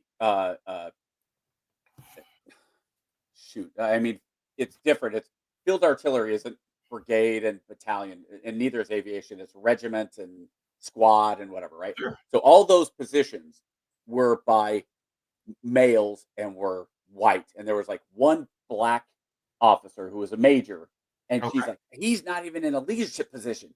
Look how racist this unit is. Well, first of all, he's a major. He's already spent his time as a squad commander. He didn't want to be in a leadership position because as a pilot, he just wanted to fly. He's already done his time as in a command spot, so he didn't want it. And then you looked at on the enlisted side, and you said, well, okay, the S1 had a black male in charge. The S2, me. The S3 was a Latino male. The S4 was a white male. The S6 was a white female, and the motor pool was a Polynesian male, right? Yep. And so she's going, why aren't there any? Well, if you can't force, and she's saying there's no black leadership here. You can't force black people to go into aviation if they don't want to go into aviation. Now, I understand what you're saying as far as if you have a lower percentage of officers that are black because there's fewer black people, let's just say black men, because black women are even more rare to go into the military. If you have a black female who comes into the job, kicks ass, and she gets moved forward, great. I have no problem with that. Cool. Zero problem with it. But if you say, well, it's between this guy and this guy. Now, and I had a commander say, because I was asking him about his hiring process because he was a commander that had company commanders. And I'm not even going to say more than what unit or anything because I don't want anybody to know who I'm talking about. You're good. And I said, well, sir, how did you choose this person? Because he had a real one of the commanders who happened to be a black female had some allegations go against her, and I said, well, did during your hiring process, I'm curious, what you thought about this. He basically said, well, I looked at who my other commanders were. And I knew I had to have a black female in that position because I didn't want anybody saying I wasn't open to kind of having that diverse squad. So you can say the Army didn't come in and say, you have to hire a black female. that he absolutely was looking around going, am I going to be accused if I don't? Meanwhile, the other unit, a sister unit, who had 2 females as the as the battalion commander and as the sergeant major, both females. You looked at their board, every company commander was a female. Every first sergeant was a female. Do you think they were worried for 1 second that, well, I have a new spot come open, so I probably ought to have a male because all my other commanders and first sergeants are female, so I better get a male in there? Not for a second. So, and I understand the meritocracy, because your argument is, look, meritocracy, we tried the meritocracy, and sometimes, the good old boy system, that got screwed over, right? I get it. That's why Major League Baseball for years, it was NFL, the Rooney Rule. Yeah. You have to interview a certain percentage of coaches that are minority coaches. What happened? Well, hey, you know what? I have a head coach opening. Everybody knows I want to hire Jim Mora. Everybody knows it. But Rooney Rule, so hey, KJ, can you come in and interview? And what ended up happening? The black assistant coaches started going, F that, I'm not going to interview just because the token, you're going to hire this guy anyway. Eventually what happened was you had a couple black coaches succeed, and then the owner started going, well, wait a minute, Tomlin's a great coach. He's black. This guy, he gets really along with the players. Dave Roberts, look at what he's doing for the Dodgers. And I have all kinds of problems with Dave Rogers on a tactical level, but strategic level, he's great about team cohesiveness. So when you start seeing guys succeed on their merits, the other people start going, well, hey, I don't care. I don't care if he's white, black, brown. I want to win a championship. And I think that ultimately is the idea behind, let's say, the DOD coming out and Hegseth saying, if you're into this woke stuff, you might as well put in your retirement. If you're not going to hire based on the best person. Now, how do you legislate that in terms of why does this general only have, like you said, how do you legislate? I don't know. Who's he going to kick out? I think the threat's going to be enough, because I think what's going to happen is you're going to have people come out and just go, look, you can't have these policies that say you have to have X percentage of this or you have to do that. Maybe it doesn't change anything. Maybe it's just the threat is enough. There's no threat, I don't know, because you can't quantify it, is what I'm saying. And that's what I'm saying. Maybe the threat is just enough. Is if you buy into this, well, I personally, we've talked about this. You want to fix the Army? Every OER, 30% of the OER comes from people that you're the commander of. It's a buzzword that got overused, and then people just ran off with it, and now it's just a substitute word for when people don't know what the fuck to say. Right? To a degree. When they don't know what to say, when they're overstimulated and they want to call you something and they don't know what to call you, they're gonna blame it on woke, right? Oh, yeah, it's woke. All right, cool. What does that mean? Yeah, okay. Well, what does that mean? Well, I don't know. It's just woke. We got to do something about woke. Okay, well, what's the problem? If you don't know what the problem is, then what's the problem? Because woke is not a problem. We can't. If we can't identify what the problem is, we can't fix the problem. And woke is not a problem. What is pornography? What? Pornography. Pornography. Having sex on camera. Having sex on video. Pornography. Is it? Yeah. Is that pornography? That's pornography. What was the definition that was given by the Supreme Court? I don't know. I don't know what the definition was by Supreme Court. The definition was, I don't know how to define it, but we all know when we see it.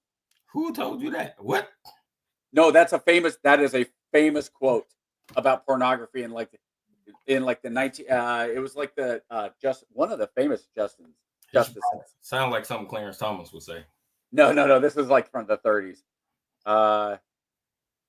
Let's see, I can't define pornography. Soapbox. I know it when I see it. The famous phrase. I know it when I see it. Come on, where does it say it? Who said it? Come on. I think what happens Where is is I it? think Supreme what Court happens is, Justice. It was go ahead. in 1964 by United States Supreme Court Justice Potter Stewart to describe his threshold test for obscenity in Jacobellis versus Ohio. So what's obscene? I can't define it, but I know it when I see it. Right. I think you're right. The woke is kind of like that. But I will say this: on the other side, you have this magic word of fascism. What is fascism? Well, we all know what fascism is. Well, exactly. It's the same thing. If you can't quantify it, then you can't do anything about it. Yeah. So it's just the opposite of what you hear from the left saying. Yeah. If you support Trump or you do this or you do that, you're a fascist. And so people on the right go, oh well, yeah, and if you do this and that and the other, you're woke. Yeah. So Now, you're right. Neither of them matter that much. Yeah, if Hex comes in and says, "Hey, man, I think progressive policies are getting in the way of our training. I think we're spending too much time doing this, that, and the other," I say, "Hey, man, you're absolutely right. Let's get back down to What's the difference between progressive and woke? Because when you say I have a progressive policy is, why in the fuck do I have tampons in a men's bathroom? I don't have a period. That's woke. That's not a woke policy. No, that's not woke. I would argue that the vast majority of people would agree that the word woke applies there. And I will tell you the vast majority of people are stupid. I don't disagree either. That's not because that's motto, right? But that's what I'm saying. But that's not. But see, again, that's what I'm saying. And then we go back to what's woke. And again, that's what happens. That's what happens when progressive. See, what happens is, and I'm gonna tell you what happens. What happens is you have white liberals who dip into the urban community, find something that's hip and cool, they attach themselves to it, and then they take it and then they pervert the shit out of it, and because it's mainstream. And then when it becomes too toxic for them, and it develops a negative tone, then they dump it, right? Like the fist, power to the people. They take it. Oh, you know what I'm saying? What was meant for a unifying justice for the people, right? Now it's all negative and stuff. Now you see it and you think, oh, this dude's a radical. They had shit to do with radicalism. But you see it now and you say, oh, that's radical. It's the same. I know what you're saying with the fist, but there's some other stuff that goes along. Well, I mean, but it's the same. But I mean, the same thing, right? I know.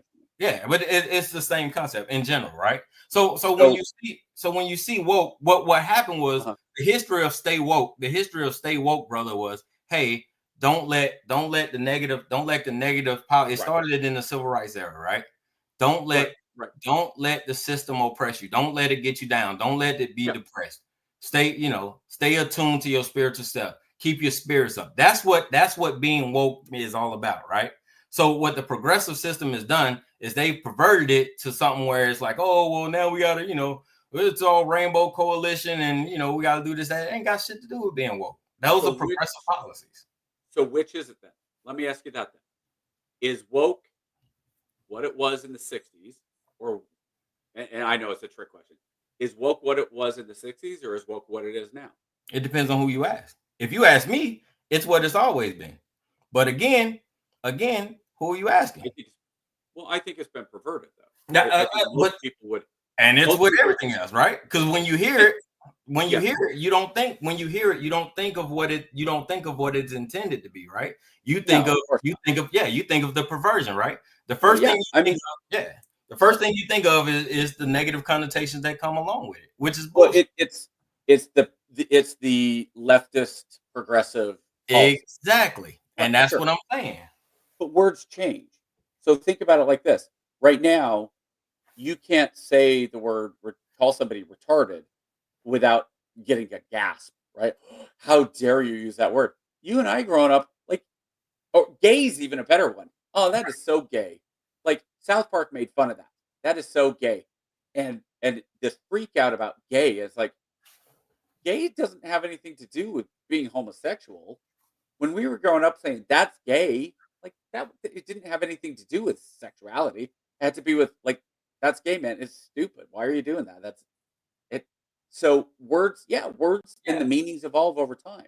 But if you look at the common thread, it is that same progressive movement that continues to push those into a negative connotation.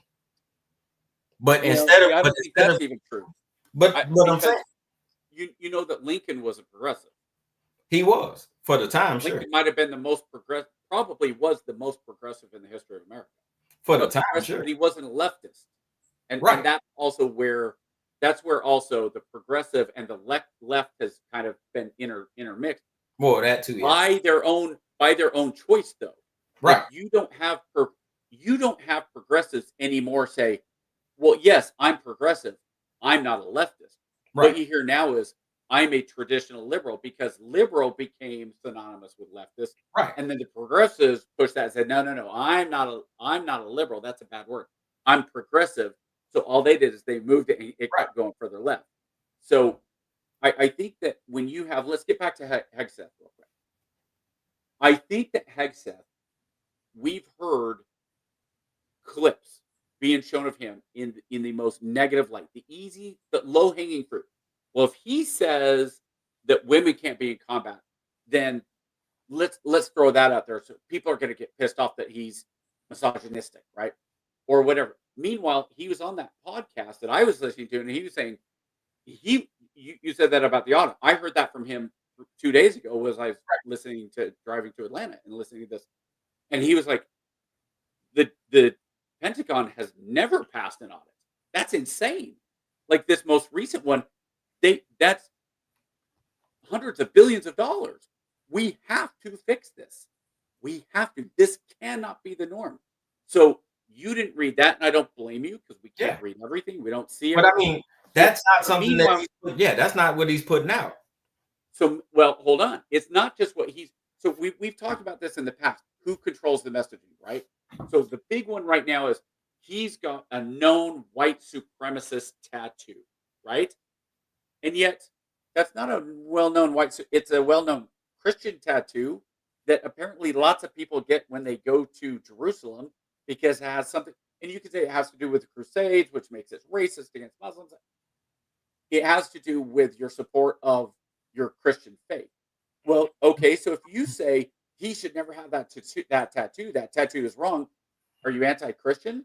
They were joking there's no such word for anti-Christian. Like Rogan was talking about this. Like you're an Islamophobe, but there's no such thing as like a Christian phobe, because it just doesn't really exist. So I think that you're going to continue to have the same things that you've always had. You're going to have the media come out and say how crazy Trump is. You're going to have 4 more years of Trump's picks are insane. Trump's doing this wrong. You're not going to have a fair shake. And so I really think Trump at this point has gone, you know what, I'm not going to get a fair shake anyway, so screw it. I'm going to pick who I want. And if that happens to be, now, why he picked Matt Gaetz to be the like, if he was that intent on getting Matt, is it Gaetz or Gates? Gates, right? Gates? Okay. Gaetz. See, that tells you how much I know him. If it's Matt Gaetz and he was like, I really want Matt Gaetz to do something, so I'm going to put him. What was Ben, the neurosurgeon? Ben. He was director of housing, secretary. Of housing. Yeah, but he was like secretary of housing, right? Okay, so why didn't he put him as the secretary of housing? Because he wanted to just shake up the DOJ. I don't know. Probably. Yeah, he wanted to F you. That was picking Gates. It had to have been an FU, right? Gaetz. I mean, big FU, right? To say it mild. Sure. And so I will say it about Matt Gaetz. I will say it about Hesketh. I will say it about who's the minority leader? Jeffers. Yeah. Yep. No, Jeffries is in the House, I think. Jeffries. Okay, I will still say it about Jeffries. Who's the Senate minority leader going to be? Do we know? I don't think we know yet. Okay, I will say it about that person. I want them all to be successful. I want everybody that is working in the federal government to be the best version of who they are. I want everybody to make this country as great as it can possibly be. We're going to have people fail. We have people in the military fail. We have people in local government fail. And I know you agree with that. I know you do. Is Matt Getz going to be somebody that changes their minds in 6 months and turns out he's really good at his job? Probably not. I don't know. Hope so. Do I think? I don't think honestly, I'd bet against him getting confirmed. I don't think he's even going to make it to. We didn't even talk about your Homeland Security director. You got Secretary of Homeland Security, Christy Noem. Holy smokes, that's a winner. He's a crazy. Like, why in the world do you put in a book that you put your dog down because your dog wasn't being trained? That's not your dog's fault. That's you. That's your fault. Like, I get the RFK stuff with like the bear in Central Park.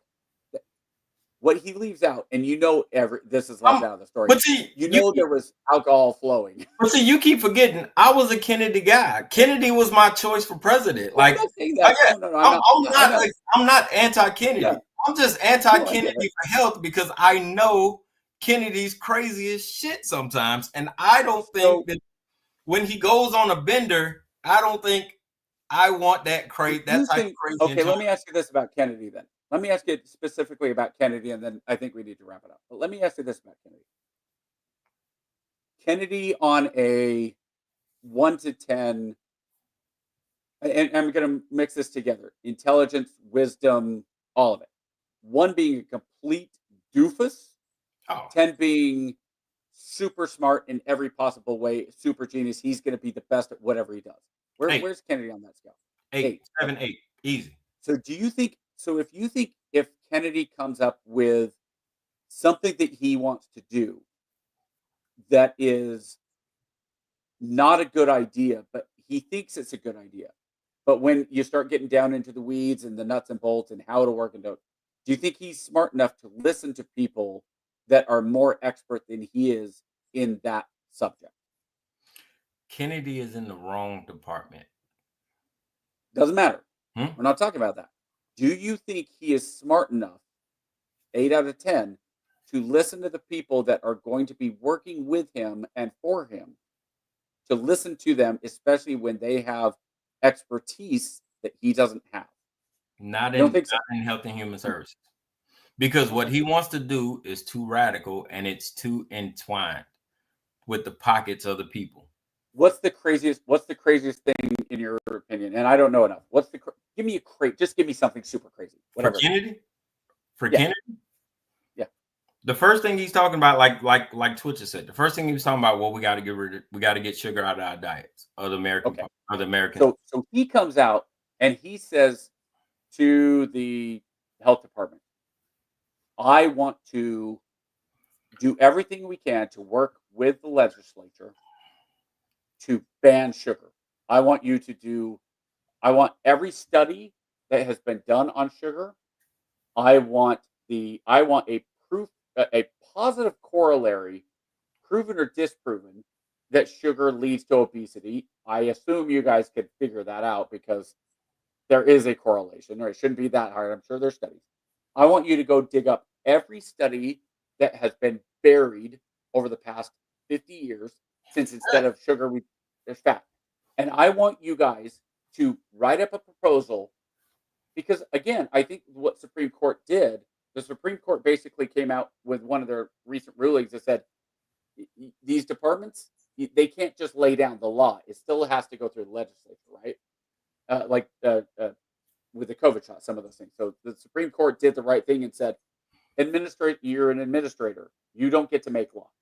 Yep. So I want to do that. And now I want to go over to the House and work with Johnson and whoever, these guys and all of it. If he's able to get that done, great. But I think more likely would be the people around him go, look, we agree with you. We think sugar's horrible. We think it's bad. We think it's killing people. We think it leads directly to obesity. We think it directly is killing, literally killing an extra 1 million Americans a year because of diabetes and other obesity related issues. That said, you're not going to be able to get it banned. Be like, let me show So- you. Yeah, let me show you the economic impact that this sugar and these medicines for diabetes has on the economy. So, what chill can out. we do? There you go. Well, no, I'm agreeing with you. So, Yeah.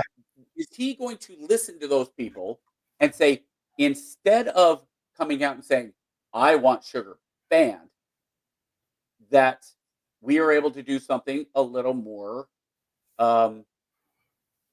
something we might be able to get past? Like, we can sell it to the American people. We believe sugar is bad. We believe sugar is worse than cigarettes. And going in and outlining cigarettes, hey, people have a right to choose, right? So the way that we got people to stop smoking is basically we tax the crap out of cigarettes.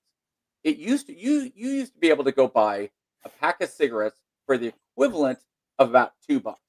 Yeah. Now it costs, in real dollars, costs $10, right? Yeah. So we made it so expensive that it wasn't worth it. So we want to basically stop all subsidies to the corn and to sugar. So reduce corn syrup, the unnatural corn, the high fructose corn syrup, and sugar. And we're gonna go to Congress, and we just want the subsidy. Let's start there. Will it pass? Will it not? Maybe the lobbyists, maybe not. But at least you could sell that to him and to the American people, and maybe that's a dent. Maybe it doesn't do a lot, but maybe it reduces overall sugar intake of the average American by 1%. How about it for If you're super lucky, 3%. How about it for $1? Before we get out of here, last thing. Okay. Yeah. Department of Government Efficiency. We are going to reduce government. Government is bloated. We got way too many departments. Go ahead. We got way too many departments. We need to shrink this thing down. We're gonna shut everything down. So the first thing we're gonna do is we're gonna establish a new government department, and we're gonna give it an unlimited budget. Stupid argument. Here's why. Why? It's a stupid argument, because if you say the goal is to reduce fraud, waste, and abuse by 1.5 to $2 billion, to do that, we need to create a department that is going to go after fraud, waste, and abuse. You have to hire people to do this. You have to staff that department. And the annual budget for that department is going to be, the initial budget is going to be $100 million. $100 billion. We're gonna give you not 100 million, $100 billion. And they only reach 10% of their goal. They, instead of 1.5 trillion cut, they only got 150 billion cut. But they spent 100 billion. I can sell that, still save $50 billion. Now, you have to do certain things, you have to have people work on it. I hope that the idea would be, now I get it. I would hope that the percentage, like, do I really think that, like, the annual budget of the United States is somewhere around, I think it was $5 trillion that of taxes that came in, which is kind of funny because we're spending way more than that. But if you're able to have a Doge, the Department of, what is it? What's the G? Government efficiency. Government efficiency. If the Department of Government Efficiency is able to cut twice as much as they spend, great. But number one, you have to have the transparency. You have to give it 6 months. You have to give it a year. Yeah, you have to hope it works. But what's the alternative, KJ? Every politician, everybody that's run for president for the past 50 years has all said, we are going to spend more money on this by eliminating fraud, waste, and abuse. Has anybody ever shown you a single thing that makes you go, wow, they actually cut a little bit of the fraud, waste, and abuse, and so now we can use that money on something positive? I can't think of a single one. And if it happened, they would have ran out of a flagpole and look what we did. Look how great we are. We cut $20 billion in fraud, waste, and abuse, and we're able to take that money and actually use it towards universal school lunch. They haven't because they can't do it. They haven't done it. So you have somebody who is hyper focused on efficiency. Ramaswamy, I don't know. Smart guy, obviously. I don't know if he's an efficiency expert. The world's one of the world's richest men and a venture capitalist in charge of government efficiency. So I would say this: how much? How much? I know how much. I know how much. Oh my gosh, I'm getting too old, and it's really pissing me off. I forget words. I know how much Elon Musk is worth. How much is Ramaswamy worth? I don't know. I'd have to look it up. Pretty significant amount, right? I mean, you got to assume he's not Musk wealthy, but he's probably pretty darn wealthy, right? I'm sure he's pretty comfortable. So Mike, and I don't know if he has FU money, but Musk does, right? So I think that there's a point where you do need people who are going to go, I don't give a crap if I piss you off. You are not going to waste $50 million on a museum for toilets. You are not going to waste $50 million of American taxpayer dollars on this. We're not going to continue to keep giving $10 billion to ethanol research when it costs $1.25 of gasoline to make $1 worth of ethanol. Why are we? We will not do this anymore. And you can only assassinate so many people. Right? So you estimate the efficiency. We've come a long way since the 60s. We've come a long way since the 60s. Maybe so. I'm just saying when you put these guys in charge of these agencies who've written the book on how to eliminate people and make it look like an accident, and then you tell these guys they're in charge of getting rid of these people, it's not going to go over too well. I mean, I wish them the best for our government's sake. I mean, for our country's sake, I wish them the best. So you think it's more likely, let me ask you this. Do you think it's more likely that Musk and Ramaswamy get unalived? You think the odds of that are better than them being successful at taking money out of people's pockets? Oh, no. I think Musk and Ramaswamy are going to rob us blind. I think the entire cabinet. Why do you think Musk is going to? I think the entire cabinet is going to rob us blind. We are going. I guarantee you, we are going to surpass 10 trillion with this administration easily. And I don't think it's going to take us 4 years. I think we'll hit it in 3. I think 10 trillion a year. No. 10 trillion. I think we'll add 10 trillion to the debt in 3 years. 10 trillion. We hit 7. We hit 7 last administration. So here's. So I think we'll hit 10 easily. We probably need to get James back on for this and have this discussion with him. Because part of the problem, my understanding of part of the problem when we're talking about deficit spending, and we're talking about the how much money is owed. We're at what, 35 trillion. Yeah. It snowballs because when you're saying we owe this much money just in interest payments, it will just keep more and more. And now, again, it doesn't help if more and more and more, and then you say, well, now we're going to do tax cuts and we're going to have less revenue. So that's not helpful. And then we're going to also do this and this and this. So I hope that you're wrong.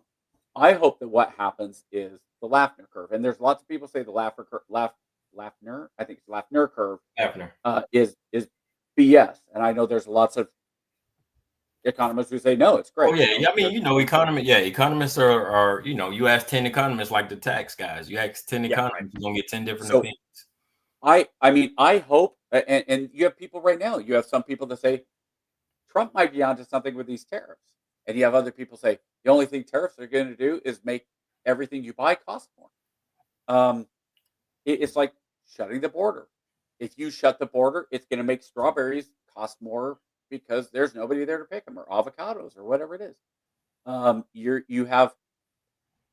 There's going to be that economic trade-off. And I think what you've seen, especially in places like Seattle and California, where they say, we are willing to pay more for our latte if it means our baristas are making $15 an hour, because we believe that even a unskilled high schooler should be paid $50 an hour. And that's where, like, I don't like the federal idea, but if you want to have a local one, and I think it puts people out of business in terms of, like, if you have Taco Bell is like here in Augusta, yeah, you'll see boards like Taco Bell hiring starting at $14 an hour. That never would have happened 5 years ago, because Taco Bell could hire people for $9 an hour. And now people are like, well, I'm not gonna go work there. If I'm gonna work at some fast food place, I'm not gonna go work there if you don't pay me enough. So those the cost of living, the cost of payment, and that's part of the basic economics, right? So I hope that what happens over the next couple of years is that the steps that the federal government take eliminates a good chunk from what fraud, waste, and abuse. I hope that the Pentagon is held accountable for their actual budget, so that when soldiers, right, I'm hopeful, so that soldiers aren't told, sorry, we can only go to the range this year one time because we don't have the money to get the ammo. I hope that the tariffs, just the threat of tariffs against China, is enough for China to back down. And I think China's slowing down, and I think that might actually be enough. I hope that some of the gaps that are currently in the United States economy are fixed by competition, such as the microchip industry. I hope that you have some very, very smart people that are building a mini city in Texas to build microchips are hugely successful. I hope that Trump and the members of Congress get together and say, we need to take advantage of our natural resources like natural gas and oil, and get off of this wind and solar until it is more efficient. And we need to learn how to build our own cell phone towers, so that our military members outside of Kuwait City don't have Chinese towers. Oh, I'm sure the Chinese don't listen in on our phone calls. So there's a lot of stuff that I'm hopeful for. I know that a lot of it worries you, and part of your thought probably is, it's not fair for me to be optimistic just because Trump won. And to me, it's not that. My biggest worry about Harris was that it was going to just continue to be more of the same. More of the same dominoes that that we've run into as a world, as a country. Maybe it'll be better for America. Maybe this chemotherapy kills us. Maybe it gets us better.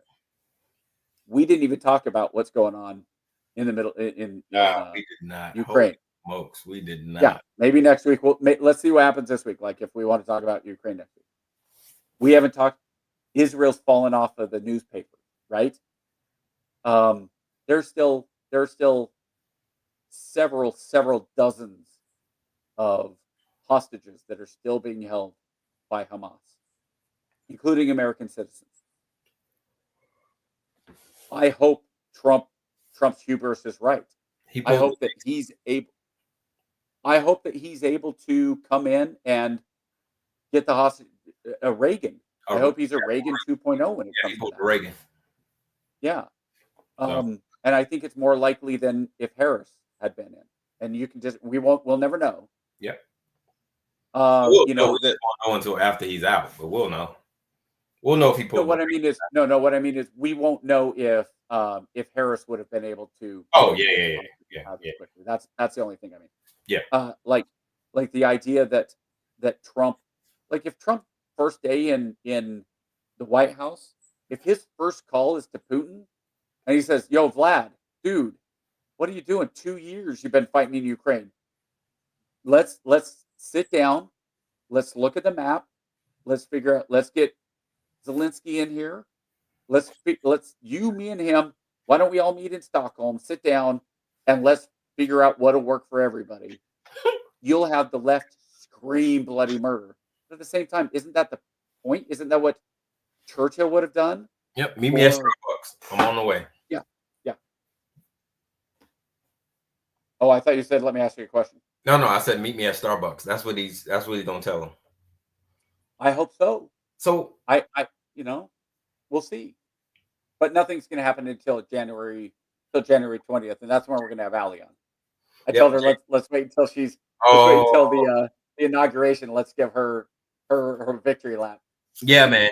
I didn't tell her to spike the football, but yeah. That she can come on and celebrate, man, and do her thing, man. Time, like I said, man, I get it. I'm not one of those, like, I'm not a Democrat, so I get it.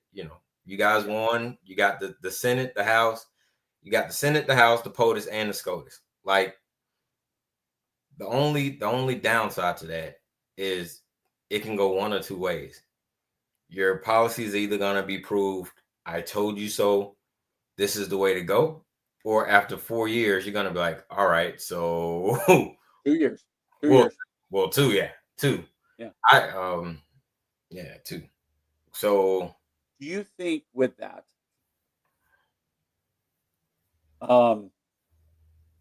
because you can have the House, you can have the Senate, SCOTUS isn't going to change drastically in the next 4 years, regardless, unless there's death that we don't. Well, Alito says he's not going anywhere. So unless it's one of the three. No, unless it's one of the three. Yeah, Alito's already signaling that he's not retiring. Well, what I mean is, if Thomas dies, if Alito dies, if Roberts dies, if any of the ones on the right die, they're going to be replaced by another one on the right. That won't change anything. But I don't think you're going to have lockstep like people believe, and so I think it's going to be a fight.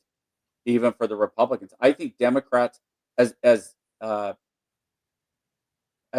as Democrats kind of have the infighting this and that, the Democrats are so much better about voting in blocks than Republicans are. There's going to be, I think the Senate you're going to have some friction in the Senate, but I don't think it's going to be a lot, honestly. I think it's going to be the House. I think the House is going to be the challenge. There's some conservatives who are they're over the whole MAGA thing, and you kind of saw that with the Senate majority confirmation, where they're just like, all right, dude, you got what you got. We're not going to give you everything. So I can see a little bit of friction, but like for the most part, man, there's no excuses. You got 2 years, right? That's you got two. You would think no excuses. I just think that Republican House, Republican representative. Yep. I think that Republican representatives are essentially a giant herd of cats. Well, you heard Trump saying he one of his main priorities is term limits for members of Congress. If that's the only significant thing Trump gets passed, you and I will high five and we will go skipping down the yellow brick road. As much as I hate to say it, if he gets that pushed through, successful presidency, that will probably be the greatest achievement of the 20th century. And not just pass it.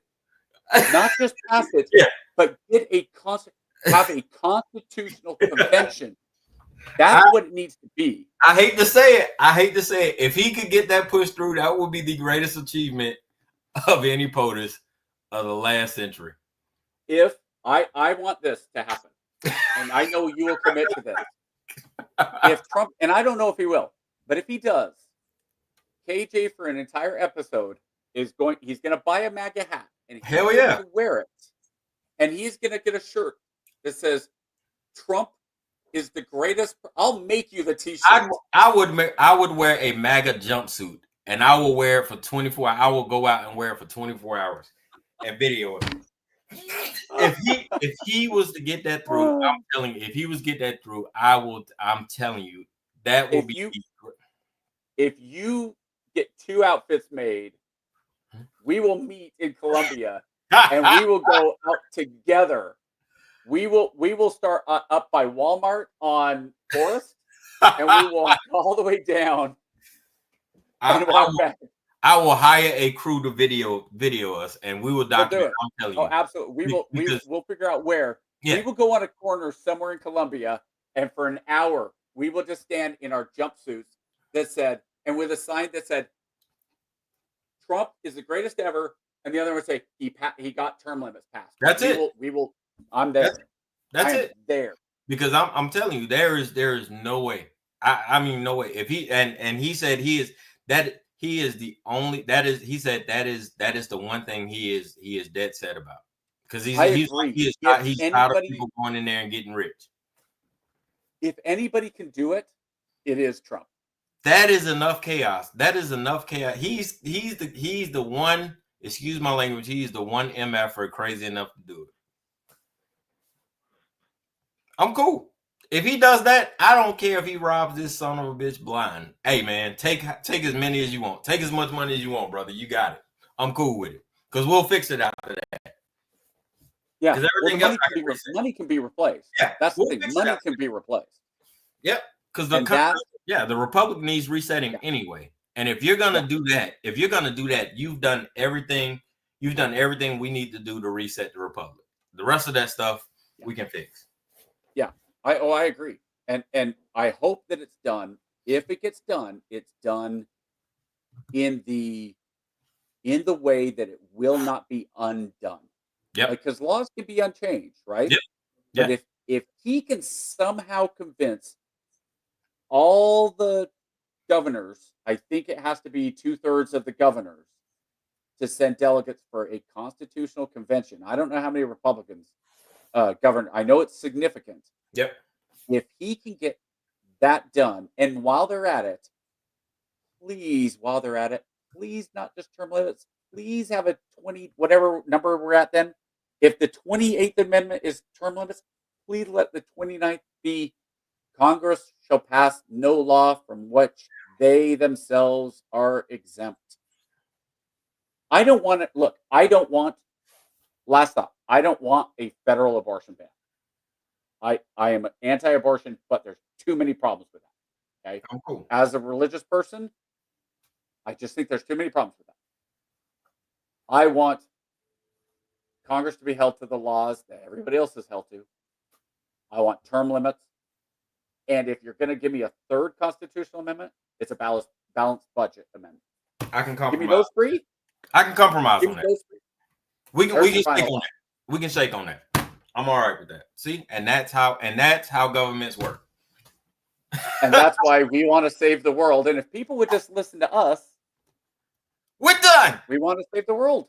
How about we end it on that, good brother? Let's save the world. All right, man. Same time, same channel next week. You guys have a great one. We're out. Let's talk about your trade. Bye.